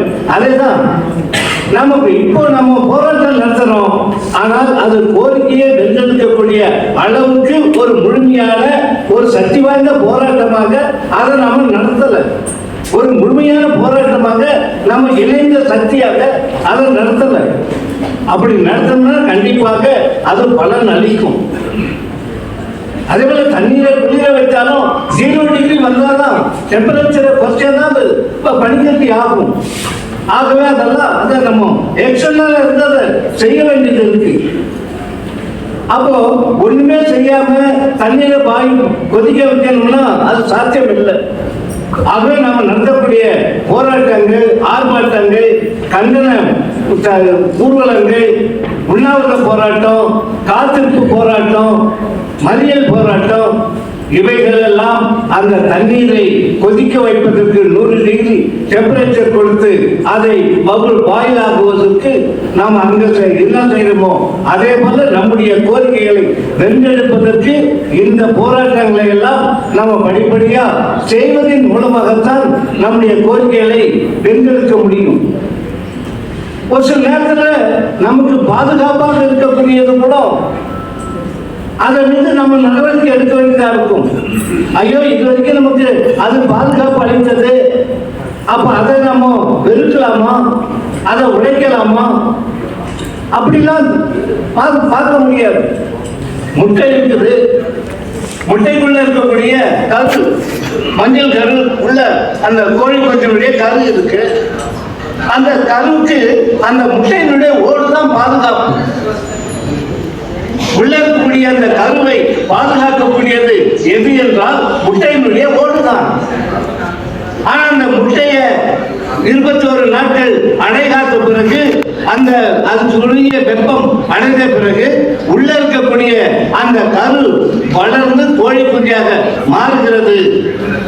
அப்ப அந்த கோழி குஞ்சு வெளியே வர வேண்டும் என்று சொன்னால் இதுவரைக்கும் அது எது பாதுகாப்பாக இருந்ததோ அந்த பாதுகாத்து வந்ததோ அதை உடைக்காமல் உள்ள இருக்கக்கூடிய கோழி குஞ்சு வெளியே வர முடியாது. அங்க நம்ம பாவ புண்ணியம் பார்க்க முடியாது.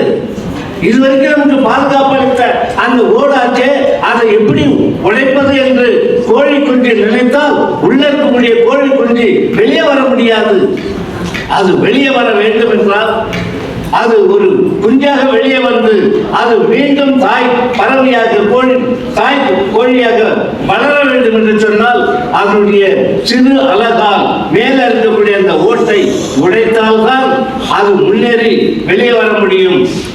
அதேதான் நம்முடைய வாழ்க்கையில் நமக்கு எது எது தடையாக இருக்கிறதோ, நம்முடைய வளர்ச்சிக்கு எது எது தடையாக இருக்கிறதோ அந்த தடையை உடைத்தெறிவதற்கு நாம் ஒருபோதும் தயங்கக்கூடாது என்பதைத்தான் அந்த கோழி முட்டை நமக்கு சொல்லிக் கொடுக்கக்கூடிய வரலாறு. அதே போல விதை இருக்கு. அந்த விதையில் உள்ள இருக்கக்கூடிய பருப்பு விதை இலைகள் சொல்றோம். அதுக்கு பாதுகாப்பாக இருப்பது எது என்று சொன்னால் அந்த விதையினுடைய அந்த மேல் உரை, விதை உரை. அந்த விதை உரையை கிழிக்காமல் உள்ள இருக்கக்கூடிய அந்த விதை இலை வளர்ந்து செடியாக வர முடியாது. அது விதையாகவே இருக்க வேண்டும் என்று நினைத்தால் அது அப்படி கடைசி வரைக்கும் அப்படியே தான் இருக்கணும். ஆனால் அது மீண்டும் அது செடியாக வளர்ந்து மரமாக வளர வேண்டும் என்று சொன்னால் அதற்கு இதுவரை பாதுகாப்பாக இருந்த அந்த விதை உரையை கிழித்துக் கொண்டு அது வெளியே வந்தால்தான் அது செடியாக பிறகு மரமாக வளர்ந்து பிறகு காய்கனியை கொடுக்கும். அதே போல மலர் இருக்கு, அழகாக இருக்கு.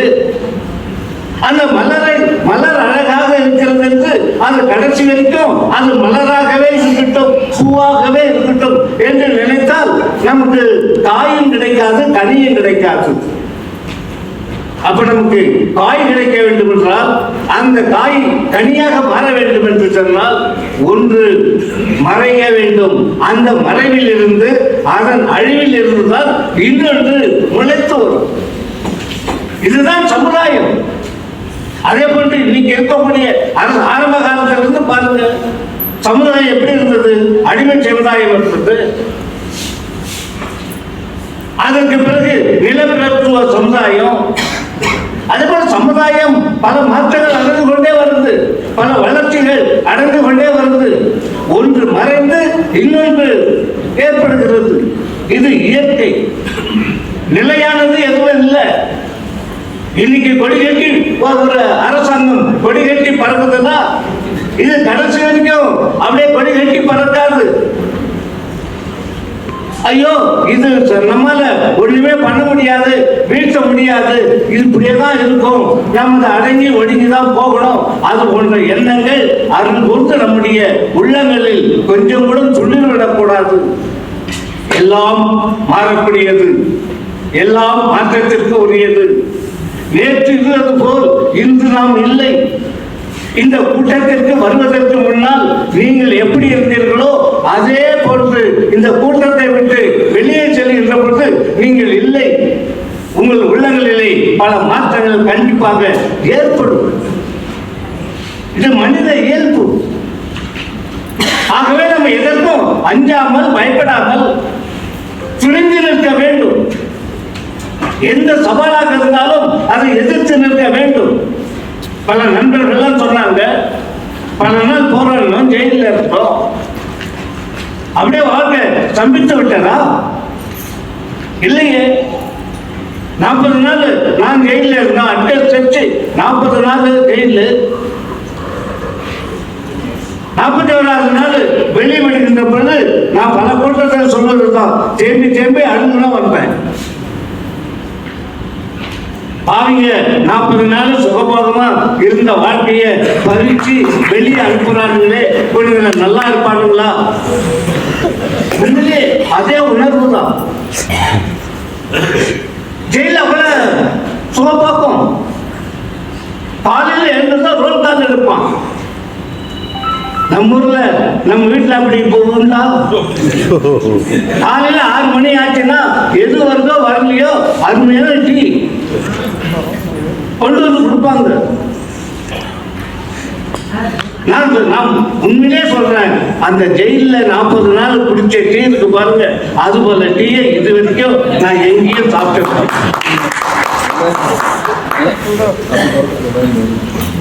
அதுதான் தேம்பி தேம்பி அழுதுக்கு அதுதான் காரணம். நான் உள்ள போகின்ற பொழுது சுகர் பேஷண்ட், ஆனா இந்த 40 நாளுக்கு சுகர் எங்க போச்சுன்னு தெரியல. எண்ணெயே இருக்காது, ஆயிலே இருக்காது, ரொட்டி, கோதுமை ரொட்டி.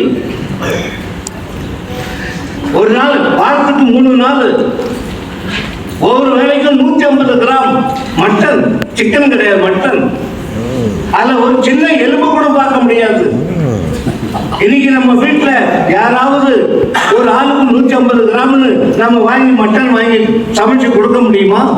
வாரத்துக்கு 3 நாள் அப்படி போட்டு கொடுக்க முடியுமா? இல்ல. அது அங்க போனாதான் கிடைக்கும். வாரத்துக்கு 3 நாள் எலும்பில்லாத கறி சாப்பிட வேண்டும் என்று யார் யார் நீங்கள் நினைக்கிறோம், நீங்கள் இருக்க வேண்டிய இடம் சென்ட்ரல் ஜெயில் தான். அவ்வளவு அருமையான வாழ்க்கை. ஈவினிங் ஆச்சுன்னா ரோல் கால் எடுப்பான். இருக்காரா அவரு, என்னாச்சு ஏதாச்சு, ஏன் இந்த கறியில எலும்பு இருக்கக்கூடாதுன்னு சொல்றாங்கன்னா ஜெயில் ரூல் அது. நாம சாப்பிடக்கூடிய கறியில எங்கேயாவது எலும்பு இருந்து தொண்டையில சிக்கி ஏதாவது செய்யுமா, விபத்துகள் ஏற்பட்டு மூச்சு அடைச்சு செத்துட்டாருன்னா அது பெரிய அஃபென்ஸ். ஜெயிலரை பிடிச்சி அவரை இன்னொரு ஜெயிலில் போட்டுருவாங்க, பணி நீக்கம் செய்துருவாங்க. அப்பேற்பட்ட அஃபென்ஸ். அதனால்தான் அந்த சின்ன எலும்பு கூட இல்லாம அப்படியே கொடுப்பாங்க. அது 150 கிராம் சரியா இருக்கான்னு பார்த்து எண்ணி கொடுக்கறதுக்கு அந்த கறியையும் தராசையும் நம்ம கிட்ட கொடுத்துருவான் ஜெயிலுக்குள்ள. நீங்களும் 150 கிராம் வெயிட் பண்ணி ஒரு கப்புல போட்டுங்க. ஒவ்வொருத்தருக்கும் வெயிட் பண்ணி கொடுக்க வேண்டிய அவசியம் இல்லை. 150 கிராம் ஒரு நல்லா போட்டு ஒரு கப்புல நிறைச்சிக்கங்க. பிறகு எல்லாருக்கும் கொடுக்கின்ற பொழுது நீங்களா கொடுங்க, நாங்க கொடுக்கல. அந்த அந்த கப்பை ஃபுல்லா நிரப்பி அப்படியே போட்டேன்னு 150 கிராம் ஆயிடும். ஈவினிங் ஆச்சுன்னா ரோல் கால். அவர் இருக்காரா இல்லையா, போனாரா, எங்க இருக்காரு? நம்ம வீட்டுல நம்ம காலையில நம்ம வெளியே வரணுங்களேன், அது போனவர் இருந்து வந்துதா வரலையா, இது போனா நமக்கு என்ன, வந்தா வரது போனா போட்டோம் அப்படிதான் நினைக்கக்கூடிய ஆட்கள் நம்ம குடும்பத்தில் நம்ம எல்லாருமே இருக்கிறோம். தவிர ஜெயில போல பத்திரமா பாதுகாத்து ரோல் கால் எடுத்து அனுப்பக்கூடிய பாதுகாப்பு ஏற்பாடு நம்ம நிஜ வாழ்க்கையில இல்லை. அப்படி இப்ப உள்ள போராடி 40 நாள் ஜெயில இருந்து வெளியே வரங்க. உள்ள இருக்கின்ற போது கூட கூட ஆப்பிள் வரும், சாத்துக்குடி பழம் வரும். ஒரு ஆப்பிள் எடுத்து கடிப்போம், பிடிப்போம், விசிறி அடிப்போம். எல்லாம் நம்ம டீச்சர்ஸ் வாங்கி கொடுக்கறது தான். ஜெயில விட்டு வெளியே வருகின்ற பொழுது, உள்ள போகின்ற பொழுது என்கிட்ட ஒரு 10 ரூபாய் காசு இருந்தது. அதை கொடுத்துட்டு போனேன். திருப்பி கொடுத்தாங்க, ஒழுங்கா கொடுத்தாங்க. சரி 40 நாள் இருந்துட்டு போகிறேன், வீட்டுக்கு ஏதாவது பசங்களுக்கு வாங்கிட்டு போகலான்னு ஆப்பிள் பழம் வாங்கலான்னு போய் கடையில் போய் பார்த்தா அந்த காசு பத்தல.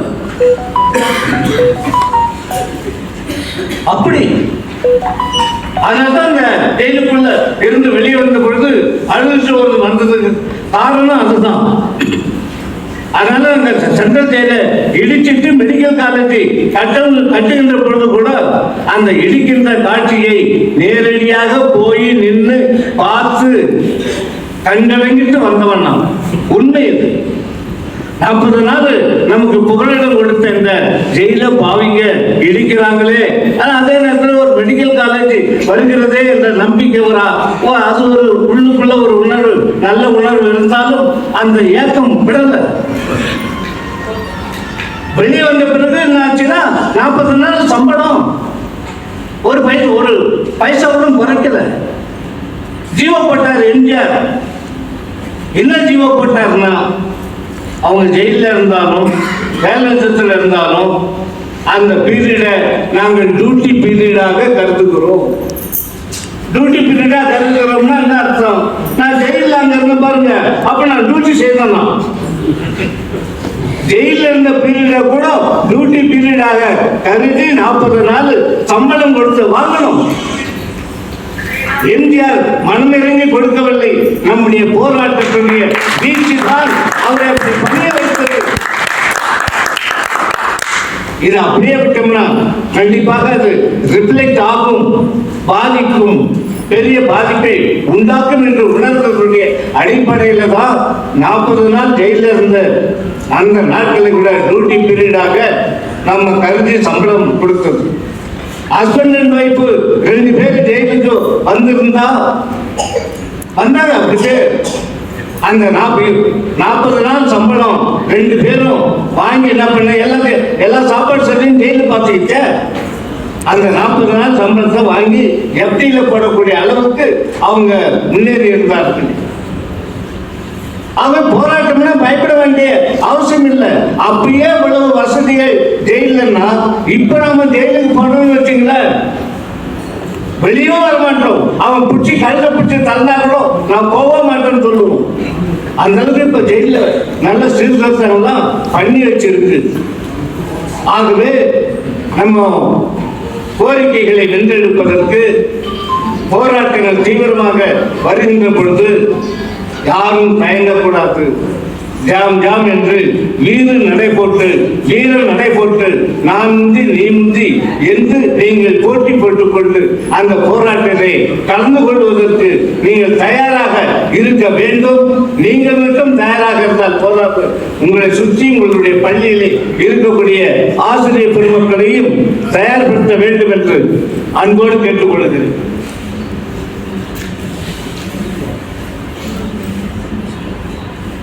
போராட்டம்னா இன்னும் பல சிக்கல்கள் இருக்கும். இன்கிரிமெண்ட்டை கட் பண்றேன்னு சொல்லுவோம். எனக்கு கூட 2 இன்கிரிமெண்ட் கட் பண்ணாங்க. அது எப்படி? வித்தவுட் குமுலேட்டிவ் எஃபெக்ட் இல்லை, with cumulative effect. 2 increment with cumulative effect cut பண்ணா உங்களுக்கு விளைவு தெரியும். பென்ஷன் கடுமையா பாதிக்கும், லைஃப் லாங் வரும். அது கடைசி வரைக்கும் 2 வருஷம் பின்னால வேலைக்கு சேர்ந்ததாப்பல்ல. 2 வருஷம் 2 இன்கிரிமெண்ட்டை கட் பண்ணால் மாயவன் இந்த போராட்டத்துக்கு வரமாட்டான், சங்கத்துக்கு தலைமை தாங்க மாட்டான், வீட்டில் போய் கவுந்தட்டி முக்காடு போட்டு தூங்குவான் என்ற தப்பு கணக்கு போட்டது இந்த அரசாங்கம். அதை உடைத்தெறிந்து எப்படி அங்க முட்டையில் இருக்கக்கூடிய கோழிக்கு வந்த அழகால அந்த சிறு கரு உடைத்து வெளியே வந்ததோ அதே போல அந்த அடக்குமுறையை தவிடுபொடியாக்கி உடைத்து வெளியே நின்றதின் காரணமாகத்தான் மீண்டும் நம்ம என்ன பண்ணோம், அந்த 2 இன்கிரிமெண்ட் யாரு கையெழுத்து போட்டு எனக்கு இன்கிரிமெண்டை கட் பண்ணார்களோ நன்றி.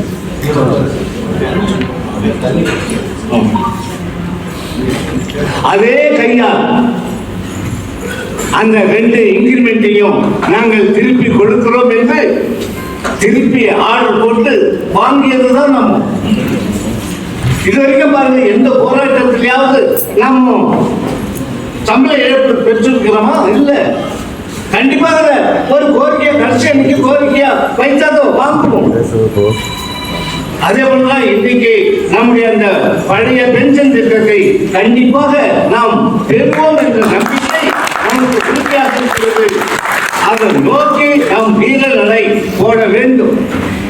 அதுக்காக யாருக்கும் பயப்பட வேண்டிய அவசியம் இல்லை. அது முதலமைச்சராக இருக்கட்டும், யாராக இருந்தால் நமக்கு ஒண்ணும் இல்லை. முதலமைச்சரை ஜாக்டோக்கியோவில் பார்ப்பதற்காக 8 தடவை போனோம். நாமளும் அதில் போனோம். ஒவ்வொரு தடையும் போகின்ற பொழுது நீதி சங்க தலைவர்கள்லாம் ஒக்கே எடுத்துட்டு வருவாங்க, புத்தகம் எடுத்துட்டு வருவாங்க, சால்வை எடுத்துட்டு வருவாங்க, போடுவாங்க, போட்டோ எடுப்பாங்க. அவரு டாடா சொல்லி அனுப்பினே இருப்பாரு. நிக்க வச்சே பேசுவாரு, உட்கார வச்சு பேச மாட்டாங்க. ஆனால் நம்ம அவங்க அப்பா கலைஞர் கூட பேச்சுவார்த்தை நடத்தி இருக்கிறோம். அமர வைத்து பேசுவார். கலைஞர் ஏத்தாப்புல பாரு, அவருக்கு ஏத்தாப்புல சேர்ச்சலாம் போட்டு பொறுப்பாளர்களை அமர வைத்து பேசுவார். கோரிக்கை என்னன்னு கேட்பாரு. அதற்கு பிறகு எம்ஜிஆர் கூட அப்படிதான் உட்கார்ந்து பேசணும், நிக்க வச்சு பேசல. எம்ஜிஆருக்கு பிறகு ஜெயலலிதா அம்மையார் வந்தார்கள். அவங்க கூட உட்கார்ந்து பேசணும். இன்னும் அவங்க கூட உரிமையோட அவங்க உட்கார்ந்துருக்காங்க. ஒரு டேபிள், அந்த டேபிளுக்கு அடுத்து நமக்கு சேர்த்து அந்த நம்ம கையை 2 கையும் அந்த அம்மா அந்த பக்கத்தில் அந்த அம்மா டேபிள் மேல கையை வச்சு உட்கார்றாங்க. நாம இந்த பக்கம் அதே டேபிள்ல கையை போட்டு உட்கார்ந்துட்டு இருக்கோம். அவங்க பல சலுகைகளை கொடுத்தாங்க, பறிக்கப்பட்ட உரிமைகளை பலது கொடுத்தாங்க. நீங்க அடிக்கடி இனி வரலாம், யாரையும் கேட்க வேண்டியதில்லை, நேரடியா நீங்க என்ன பார்க்கலான்னு சும்மா சொன்னாங்க பேச்சு கட்டிக்கு. அதுபோல எல்லா முதலமைச்சர்களும் நாட்டில் இருந்த முதலமைச்சர்கள் அத்தனை பேரும் பேச்சுவார்த்தை என்று சொன்னால் அமர்ந்து பேசுவதுதான் பேச்சுவார்த்தை. ஆனா நாமெல்லாம் கஷ்டப்பட்டு உயிரை கொடுத்து போஸ்டல் ஓட்டெல்லாம் போட்டு இவரை நாம அமர வச்சோம் பாருங்க. முதலமைச்சரா தமிழ்நாட்டிலேயே முதலமைச்சராக வந்தவுடன் மு.க. ஸ்டாலின் அவர்கள் முதலமைச்சராக பதவி ஏற்கிறார் 2021. 2022 ஒரு வருஷம் கூட பூர்த்தி ஆகல. தமிழ்நாட்டிலேயே முதலில் முதலமைச்சருடைய நிவாரண நிதிக்கு இந்த கொரோனா அதனால அரசுக்கு ஏற்பட்ட இழப்புகளை ஈடுகட்டுவதற்காக நம்முடைய பேர் இயக்கம் தான் 33 லட்சம் ரூபாயை வசூல் பண்ணி செக்கா ஒன்று போட்டு அவர் கையில கொடுத்து அந்த போட்டோலாம் இருக்கு, முரசொலிலாம் வந்தது. எந்த சங்கமும் செய்யல. பல சங்கங்கள் நம்மள திட்டாங்க. நீங்க தவறான முன்னுதாரணம் காமிச்சிருக்கிறீங்களே, நீங்க கொடுத்தா நாங்களும் எங்ககிட்டே அப்படி எதிர்பார்ப்பாங்களேன்னு. இல்ல, நாங்க விரும்பி கொண்டு வந்த அரசாங்கம் இது. போஸ்டல் பேலட்டுக்கு ஹைகோர்ட்ல கேஸ் போட்டோம். நாம யார் எலெக்ஷன் டியூட்டியில ஆசிரியர்கள் அரசு போகிறார்களோ அவர்களுக்கு சரியான முறையில் வாக்களிக்க முடியாது. எலெக்ஷன் டியூட்டியில போறவங்களுக்கு ஒரு 10-20% 30% ஆட்கள் தான் ஓட்டு போட முடியும். மீதி பேரு பேலட் பேப்பரை கொடுக்க மாட்டாங்க. ஆனால் இந்த அளவு அப்படி விடக்கூடாது. ஏடிஎம்கே கவர்மெண்ட்டை வீட்டுக்கு அனுப்பணும், ஸ்டாலினை முதலமைச்சராக ஆக்க வேண்டும் என்று கங்கணம் கட்டி கொண்டுதான் நாம் ஹைகோர்ட்ல கேஸ் போட்டோம். டெல்லியில் இருக்கக்கூடிய அந்த எலெக்ஷன் கமிஷனுக்கு லட்சம் அனுப்பணும். டெல்லியில் இருக்கக்கூடிய எலெக்ஷன் தலைமை கமிஷனருக்கு அங்கிருந்து ரிப்ளை வருது. நம்ம என்ன லெட்டர் அனுப்பணும்? எலெக்ஷன் டியூட்டியில ஈடுபடக்கூடிய ஆசிரியர்கள் அரசு ஊழியர்கள் யாராக இருந்தாலும் அவர்களுக்கு எங்களுக்கு நீங்க என்ன பண்ணணும்னா அந்த எலெக்ஷன் நடக்கிறதுக்கு முன்னாலேயோ அல்லது எலெக்ஷன் நடந்த பிறகோ நாங்க வாக்களிப்பதற்கு எங்களுக்கு சிறப்பு பூத்து அமைச்சு கொடுக்க வேண்டும். அப்பதான் நாங்க அத்தனை பேரும் வாக்களிக்க முடியும். இதுதான் நம்முடைய கோரிக்கை. டெல்லிக்கு அனுப்புறோம், தமிழ்நாட்டில் இருக்கக்கூடிய எலெக்ஷன் கமிஷன் தலைவருக்கு அனுப்புறோம். டெல்லியில இருந்து பதில் வருது. நீங்க ரொம்ப காலம் கடந்த கோரிக்கை வைக்கிறீங்க, இப்ப சாத்தியம் இல்லை, அடுத்த முறை நாங்க பார்த்துக்கிறோம், உங்களுடைய கோரிக்கை நியாயம்தான். டெல்லியில இருந்து நம்முடைய தங்க அலுவலகத்திற்கு சைதாப்பேட்டைக்கு தபால் ரெஜிஸ்டர் தபால் வருது. அதான விடல, இதெல்லாம் உங்களுக்கு தெரிஞ்சிருக்க சொல்லல. நம்ம அதிகமா வீட்டு என்ன பண்றோம், ஹைகோர்ட்ல கேஸ் போடுறோம். அங்க இருந்து பதில் வந்தது, எங்களுக்கு திருப்தி இல்லை, எங்க ஆசிரியர்கள் அரசு ஊழியர்கள் எலெக்ஷன் டியூட்டியில ஈடுபடக்கூடியவர்கள் அவங்களுக்கு ஃபண்டமெண்டல் ரைட்டு எலெக்ஷன்ல ஓட்டு போடணும், இதுக்கு வாய்ப்பு பறிக்கப்படுகிறது, நீங்க தான் தலையிட்டு அதுக்கு சொல்லி எங்க கோரிக்கை ஏற்க வைக்க வேண்டும் என்று அங்க கேஸ் போடுறோம். டிஎம்கே சங்கத்து பேரை சொல்லி வைத்துக் கொண்டு கட்சி நடத்துவதற்கு பதிலாக ஆசிரியர்களை முன்னேற்றம் செய்கிறேன் என்று ஒரு சங்கம் வைத்துக் கொண்டிருக்கக்கூடிய அந்த ஆட்களை எல்லாம் நாங்கள் கேட்டோம். நாங்க கேஸ் போடுறோம், நீயும் வரையாப்பான்னு கேட்டோம். ஐயோ நாங்க வரல, பயம். ஏடிஎம்கேல நம்மள என்ன பண்ணிவிடுவாங்களோ, வீட்டுக்கு அனுப்பிடுவாங்களோ, அந்த பயத்தின் காரணமாக அந்த ஆசிரியர்களை முன்னேற்றுவதற்காக சங்கம் வச்சிருக்கக்கூடிய அந்த தலைவர்கள் எல்லாம் பயந்து ஓடினார்கள். நாம் அப்படி போற குடும்பத்துக்கு விடல.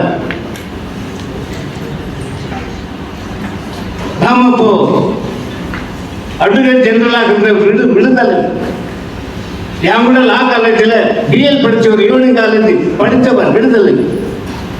அவர்தான் பின்னால கவர்மெண்ட் அட்வொகேட் ஜெனரல் இங்க வந்தது தமிழ்நாடு அரசுக்கு. அவர்கிட்ட சொல்லி அவர் மூலியமாக கேஸை ஃபைல் பண்ணி அவங்க டெல்லியில இருந்து ஒரு அட்வொகேட்டாகவும் வைக்கிறான் எலெக்ஷன் கமிஷன். அதே மாதிரி தமிழ்நாடு கவர்மெண்ட் எலெக்ஷன் கமிஷன் அவங்க ஒரு அட்வொகேட் வச்சு பார்த்துட்டு கடைசியில இந்த தடவை நாங்க எப்படியும் எல்லாருக்கும் வாக்களிக்க நாங்க ஏற்பாடு பண்றோம். இப்ப நீங்க இதுக்கு மேல நெருக்கடி கொடுக்காதீங்க, நேரம் இல்லை, டைம் இல்லை, அடுத்ததுல பார்த்துக்கலாம்னு சொல்லி அந்த அடிப்படையில் தான் அந்த டைரக்ஷனோட அந்த கேஸை நாம முடிச்சு வைத்தோம். அதன் விளைவுதான் ஏராளமான ஆட்கள் ஆசிரியர்களும் பட்டத்து அரசு ஊழியர்களும் எலெக்ஷன் டியூட்டிக்கு போனவங்க போன எலெக்ஷன்ல 21ல ஓட்டு போட முடிந்தது. அதன் காரணமாகத்தான் கிட்டத்தட்ட ஒரு 50க்கும் மேற்பட்ட எம்எல்ஏக்கு துரைமுருகன் உட்பட ஜெயிக்க வச்சது நம்முடைய பேலட் பேப்பர் தான். நமக்கு உரிமை உண்டு.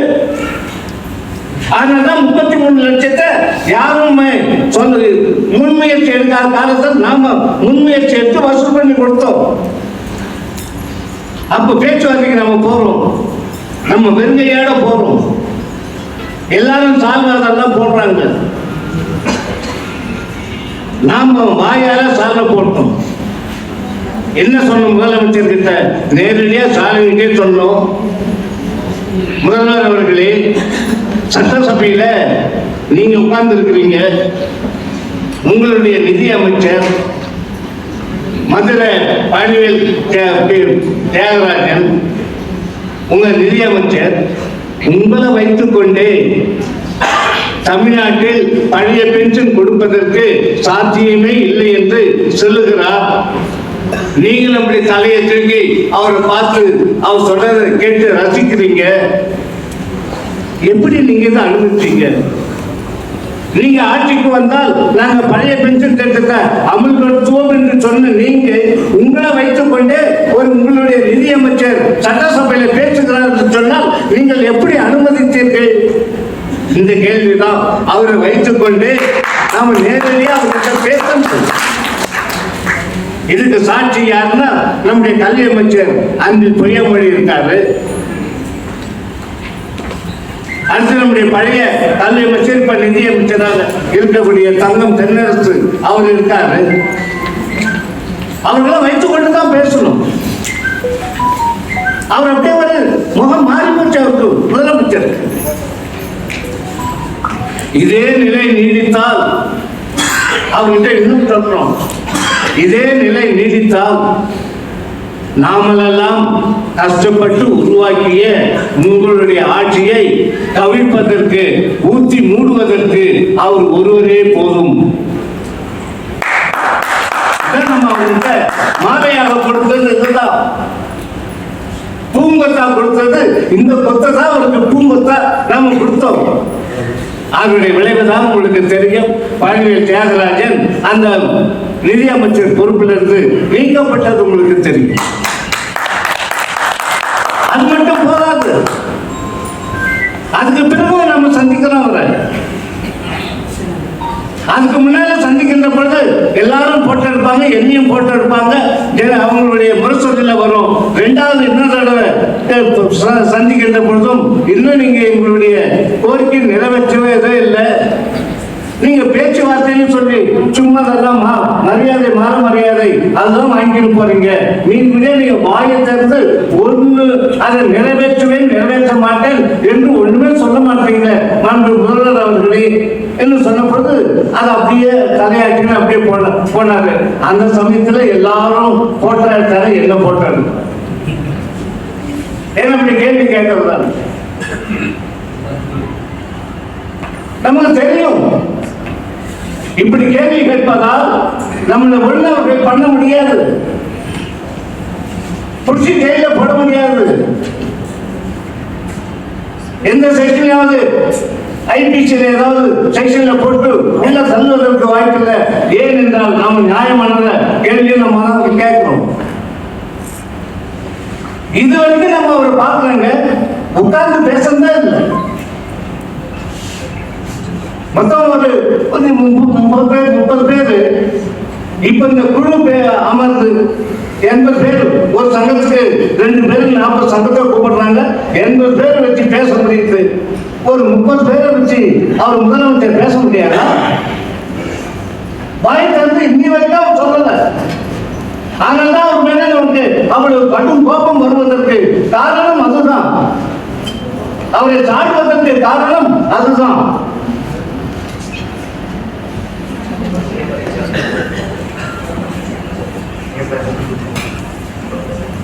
அடுத்து இன்னொரு தடவை போகின்ற பொழுதும் அவர்கிட்டயே சொன்னோம், முதல்வரே தமிழ்நாட்டில் இதுவரைக்கும் இருந்த முதலமைச்சர்கள் ஏராளமான முதலமைச்சர்கள் எல்லாம் இத கோரிக்கையை நிறைவேற்றி இருக்கிறாங்க. பழைய பென்ஷன் திட்டத்தை நீங்களும் நிறைவேற்ற வேண்டும். அதுக்கு ஒரு மௌன சிரிப்பு, அவ்வளவுதான். அந்த நம்பிக்கையோடு தான் நாங்க இன்னும் வாழ்ந்து கொண்டு இருக்கிறோம். வேற எந்த பதிலும் இல்லை. அது வரிசையா விட்டுருவாங்க.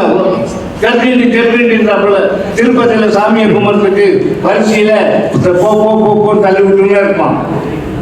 அதே போல ஒவ்வொருத்தரும் ஜாக்டோஜியாவில் இருக்கக்கூடிய ஒவ்வொரு பொறுப்பாளரும் வரிசையா நின்று அவரை பார்த்து போட்டோ எடுத்துட்டு போ. ஒரு ஸ்டேஜில் நம்ம அந்த முதலமைச்சரை நம்ம பேசணும் பாருங்க, முதல்ல சொன்ன இதே நிலைமை நீடித்தால் நம்ம கஷ்டப்பட்டு கொண்டு வந்த ஆட்சியை ஊற்றி மூடுவதற்கு நம்ம நிதியமைச்சரே போதும்னு சொன்னோமே. அதை பேசிட்டு கல்வியமைச்சரை அவர் மீண்டும் அதுக்குள்ள அவர் ரூமுக்கு வந்துட்டார். அங்க மீட் பண்றதுக்கு அவருக்கு போறோம். ஆனா கல்வி அமைச்சருக்கும் பழனிவேல் தியாகராஜனுக்கும் என்ன டேம்ஸ் சரியில்லைன்னு நமக்கு தெரியாது. அவங்களுக்குள்ள என்ன வாதம் நமக்கு தெரியாது. நாம உள்ள போறோம், கல்வி அமைச்சர் நான் 20 பேர்ல பொறுப்பாளர்கள் ஒருங்கிணைப்பாளர்கள் உள்ள போறோம். கடைசியில் நான் வரேன். அங்க உள்ள இருந்தவர் அண்ணே வாங்க, மாயவன் அண்ணே வாங்க, நல்லா போட்டு கொடுத்தீங்க இன்னைக்கு நிதி அமைச்சரை இன்னும் சிரிச்சுன்னு சொன்னார். அதெல்லாம் நமக்கு கிடைத்த ஒரு பிளஸ் பாயிண்ட். இப்ப இந்த குழுவுல இப்ப ககன் பேடி தீபக் பேடி ஒரு ஐஏஎஸ் ஆபீசர், ஊரக வளர்ச்சி துறையினுடைய முதன்மை செயலாளர், கூடுதல் தலைமை செயலாளர், அவர்களில் நம்ம சங்கத்துக்கு அழைப்பு வந்திருக்கு. நம்ம சங்கம் 4ஆம் தேதி, இந்த 4ஆம் தேதி நம்ம மாநில தலைவர் ஜெயக்குமாரும் பொதுச் செயலாளர் குமரேசன் அவர்களும் 2 பேரும் கலந்து கொள்ள வேண்டும் என்று நம்ம முடிவெடுத்து அவங்க 2 பேரையும் அனுப்புறோம். ஏன் நீங்க போனோன்னு கேட்கலாம். நான் அந்த குழுவை 2 தடவை நான் மீட் பண்ணியாச்சு. முதல் நாள் கூட்டக்குழு எஸ்டிஎஃப் இந்திய பள்ளி ஆசிரியர் கூட்டமைப்புக்கு அழைப்பு வந்தது. அதுல நம்ம எஸ்டிஎஃப் சார்பாக நானும் இன்னொருத்தரும் போனோம். அதுல நம்ம தெளிவா அங்க சொன்னவங்க கிட்ட தெளிவா சொல்லியிருக்கோம். அடுத்து அன்னைக்கு அந்த முதல் அழைப்புல ஜாக்டோஜியோவுக்கு அழைப்பு இல்லை, பல்வேறு சங்கங்களுக்கு முதல் அழைப்பு இல்லை, தியாகராஜன் சங்கத்துக்கு ஆசிரியர்களை முன்னேற்றுவதற்காக வந்திருக்காருன்னு சொல்லுவேன். அந்த சங்கத்துக்கும் முதல்ல அழைப்பு கிடையாது. அதுக்கு பிறகு நம்ம சொன்ன பிறகு முதல் நாள் நான் சொன்ன பல சங்கங்கள்லாம் விடுபட்டு போயிருக்குதுங்க. ஜாக்டோஜியோவுக்கு நீங்க அழைப்பு அனுப்பல. நம்ம விசிட்டிங் கார்டை அந்த ககன் சார் கிட்ட கொடுத்து, ஏன்னா நம்ம பேசியிருந்தா அவர் உன்னிப்பா பார்த்து ரசிச்சார். அவர் நம்ம பக்கமே கடைசி வரைக்கும் திரும்பி இருந்தார். அப்ப நம்ம மேல ஒரு லைக்கிங் அவருக்கு இருக்குன்னு தான் அவர் கடைசியா மீட் பண்ணி எங்க சங்கத்துக்கு அழைப்பு வரல, ஜாக்டோஜியோவுக்கு அழைப்பு வரல, இன்னும் பல சங்கங்களுக்கு அழைப்பு வரல சொன்ன பிறகுதான் உங்க கார்டு இருந்தா கொடுத்துட்டு போங்க, நாங்க அனுப்புறோம் சொன்னோம். உடனே கார்டு கொடுத்தா அதை வாங்கி பக்கத்தில் இருந்த அவங்க கிட்ட இன்னொரு மெம்பர் கிட்ட கொடுத்தாரு. கண்டிப்பா வந்துடும், நீங்க போகணும். அதே போல நம்ம 4ஆம் தேதி அழைச்சிருக்கு. அந்த சந்திப்புல நம்ம அங்க என்ன பேசணும்னா, ஒரு சங்கத்துக்கு 3 நிமிஷம் தான். ஆனால் அன்னைக்கு நம்மை பேசுவதற்கு 7 நிமிஷம் நம்மை அனுமதித்தார். 7 நிமிஷம் நீங்க பேசணும், தெளிவாக பேசணும். மாண்பு முதலமைச்சர் நாங்கள் ஆட்சிக்கு வந்தால் கண்டிப்பாக பென்ஷன் திட்டத்தை அமல்படுத்துவோம் என்று வாக்குறுதி கொடுத்தாரு. அந்த வாக்குறுதியோட அவர் நிக்கல, பிளாக் அண்ட் ஒயிட்டா ரிட்டர்னாவும் கொடுத்தாரு அவங்களுடைய தேர்தல் அறிக்கையில. அப்ப நான் இந்த கமிட்டி போடுறேன் அந்த கமிட்டி போடுறேன்னு எதுவும் சொல்லல. ஆனா இன்னைக்கு உங்களை கமிட்டி போட்டு உங்களை ஆராய சொல்றாரு. இது வீண் வேலை, தேவையில்லாதது. இது உங்க நேரத்தையும் எங்க நேரத்தையும் வீணடிக்கக்கூடிய விரயம் செய்யக்கூடிய வேண்டாத வேலை சொல்ல அவர்கிட்ட. அவங்க தப்பா நினைக்கிறத பத்தி நம்ம கவலை இல்லை. அப்படி சொல்லிட்டு இந்த குழு போட வேண்டிய அவசியம் என்ன? இந்த குழுவுடைய நோக்கம் என்ன? 3 பென்ஷன் திட்டம் இருக்கு. பழைய பென்ஷன் திட்டம், மத்திய அரசு கொண்டு வந்த சிபிஎஸ் திட்டம், கான்ட்ரிபியூட்டரி பென்ஷன் திட்டம், 2வது இப்ப மத்திய அரசு கொண்டு வந்திருக்கக்கூடிய யூபிஎஸ் யூனிஃபைடு பென்ஷன் ஸ்கீம். இந்த 3 பென்ஷன் திட்டத்தில் எது நல்ல திட்டம் ஆராய்ந்து சொல்லுங்கள் என்பதற்காக 3 குழுவை போட்டாரு. அவர் சொன்னதுக்கு எதுக்கும் சம்பந்தம் இருக்கா? ஆகவே இந்த குழு போட்டது தேவையற்றது, கால விரயம். இந்த நேரத்தையும் எங்க நேரத்தையும் வீணடிக்கிறாரு முதலமைச்சர். இதுதான் நம்ம சொன்னோம். எல்லாரும் கிளாப்ஸ் அங்க உட்கார்ந்து இருந்தவர்கள் அத்தனை பேரும். அடுத்து நம்ம அந்த கமிட்டியில என்ன சொல்லணும்னா, பென்ஷன் நாங்க கேட்பது புது கோரிக்கை அல்ல. புது கோரிக்கை வச்சா நீங்க மேல இங்கேயும் பார்க்கலாம். யாரும் கேட்காத, இத்தனை வருஷம் கேட்காத கோரிக்கை இப்ப கேட்கறீங்களே, புதுசா கேட்கறீங்களேன்னு. இது புது கோரிக்கை இல்லை தலைவர் அவர்களே. இங்கிலீஷ்கார காலத்தில் கொடுத்தது, இங்கிலீஷ்காரன் கொடுத்தான் பென்ஷன். இன்னைக்கும் பிரெஞ்சு கவர்மெண்ட் பாண்டிச்சேரி பிரெஞ்சு ஆதிக்கத்தில் இருந்தது. பாண்டிச்சேரியில பிரெஞ்சு கவர்மெண்ட்ல யார் யார் வேலை செய்தார்களோ அவர்களுக்கு இன்னைக்கும் பிரான்ஸ்ல இருந்து பென்ஷன் வழங்கி கொண்டிருக்கிறது பிரிட்டிஷ், இது அந்த பிரெஞ்சு அரசு. அதே போல ஆங்கிலேய அரசு நமக்கு பென்ஷன் அவங்க தான் இன்ட்ரடியூஸ் பண்ணது. அதுக்கு பிறகு மூதறிஞர் ராஜாஜி சிஎம் பென்ஷன் கொடுத்தாரு. அதுக்கு பிறகு ஓமந்தூர் ராமசாமி ரெட்டியார் பென்ஷன் கொடுத்தாரு. அதற்கு பிறகு காமராஜர்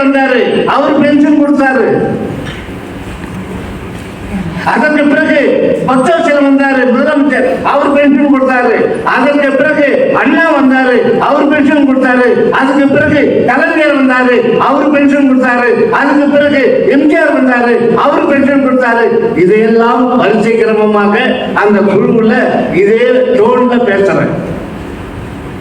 இவர்கள் எல்லாம் கொடுத்த அந்த பென்ஷனை நீங்கள் பறிமுதல் கொடுக்கறன்னு சொல்லிட்டு இப்ப நீங்க முதலமைச்சர், நம்முடைய முதலமைச்சர் நாமம் போடுவது சரிதானா? நீங்க சிந்திக்க வேண்டும். அதனால நமக்கு டைம் அலர்ட் பண்ண யாரும் மணிக்கலையா அடிக்கல, எல்லாரும் கேட்டாங்க, ரசித்து கேட்டாங்க.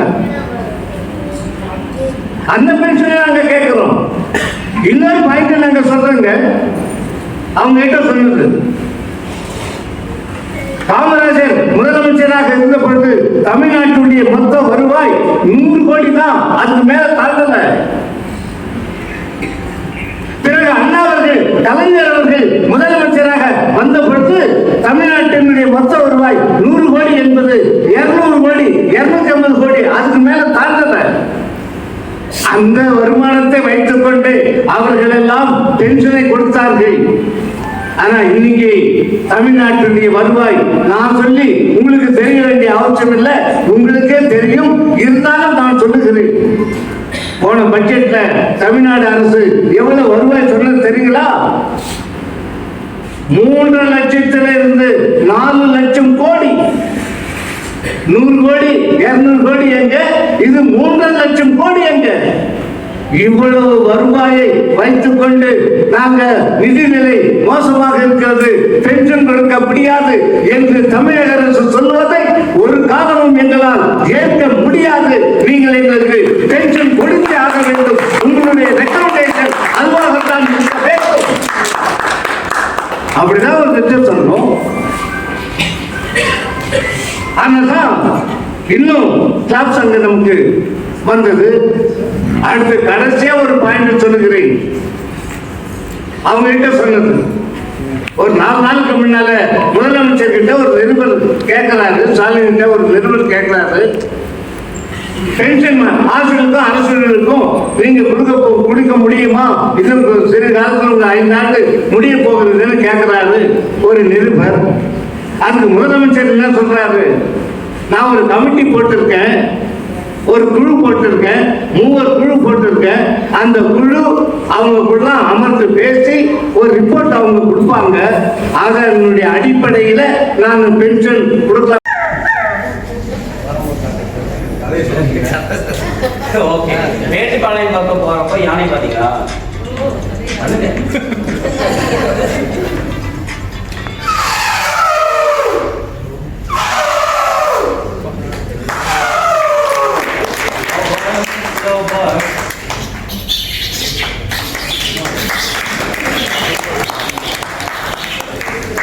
உதவியில் எப்போ போவீங்க?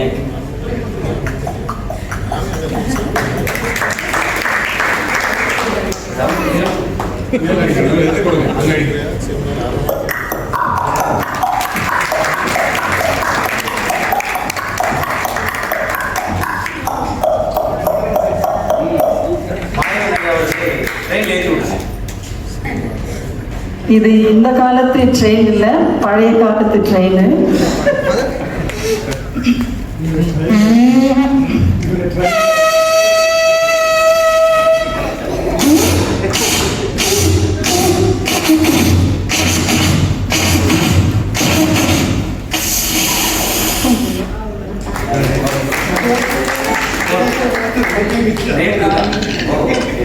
நல்லடிப்பட்ட நாயகி சொல்லுவாங்க.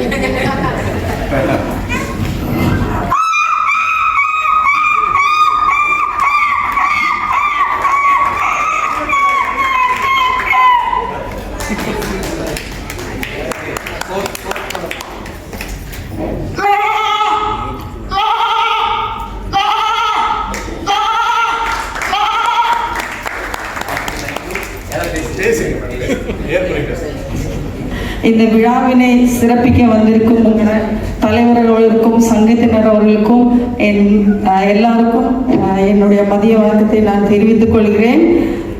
இன்றைக்கு வேணா ரிட்டையர்ட் ஆகிற மாதிரி இருக்கலாம், but we have done the wonderful job. We are the leader to step up on the higher of their future the students எல்லாருக்கும் நிறையா நாங்கள் பண்ணியிருக்கோம். வி ஆர் ஃபுல்லஸ்ட் சாட்டிஸ்ஃபைட் அப்படின்னு சொல்கிறதுக்கு மாணவர்கள் நிறைய ப்ரூவ் இருக்கிறாங்க. இந்த நாள் ஒரு மன மகிழ்ச்சியின் நாளாக இருந்தாலும் கூட ஒரு மனதிற்கு ஒரு நெருடலான ஒரு சமயமாக இருக்கிறது. நம்முடைய படித்த படிப்புகள் அதுக்கெல்லாம் ஒரு ஃபுல் ஸ்டாப் இருந்ததாக இருந்தால் கூட retirement is not ending, it's not to make a full stop.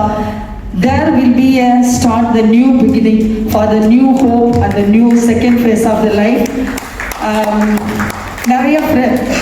No more the Monday blues, rushes, tension, stress.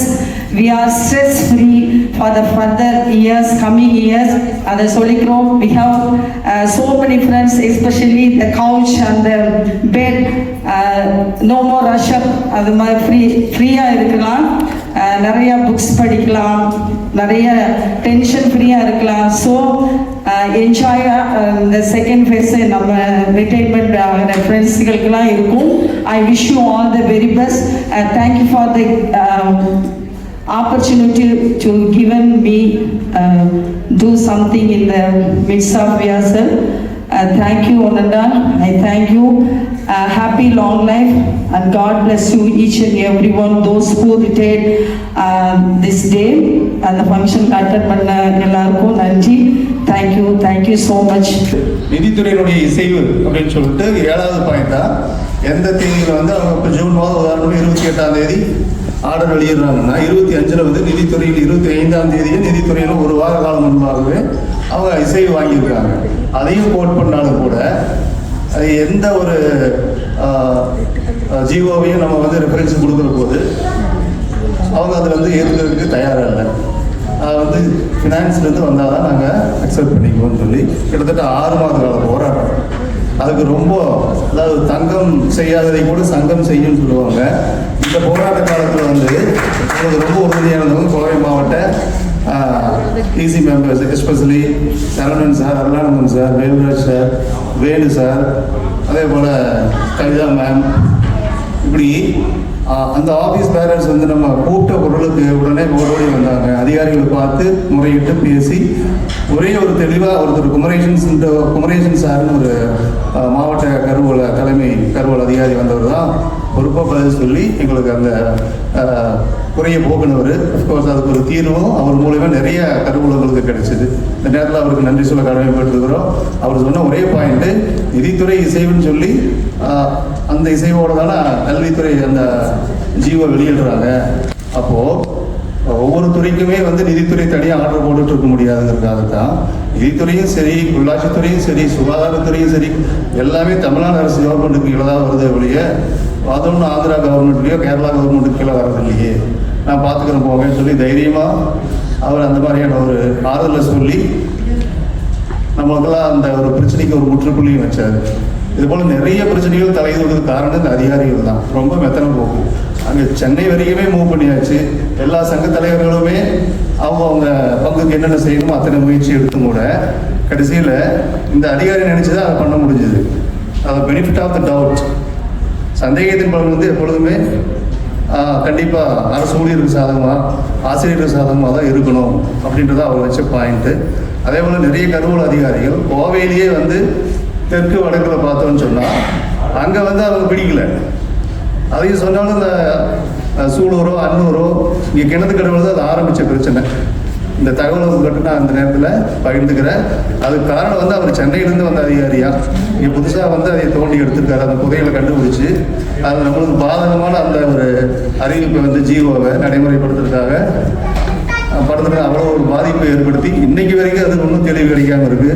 அதற்கு நம்ம சங்க நிர்வாகிகள், நிறுவன தலைவர் போன்ற பொறுப்புகள் வந்து கண்டிப்பாக முயற்சி எடுக்கணும்னு சொல்லிட்டு இந்த ஏற்புரையை வந்து இதோட முடிக்காமல் ஒரே நிமிஷம் பாராட்டுரையாகவும் நாம் முடிச்சாகணும்.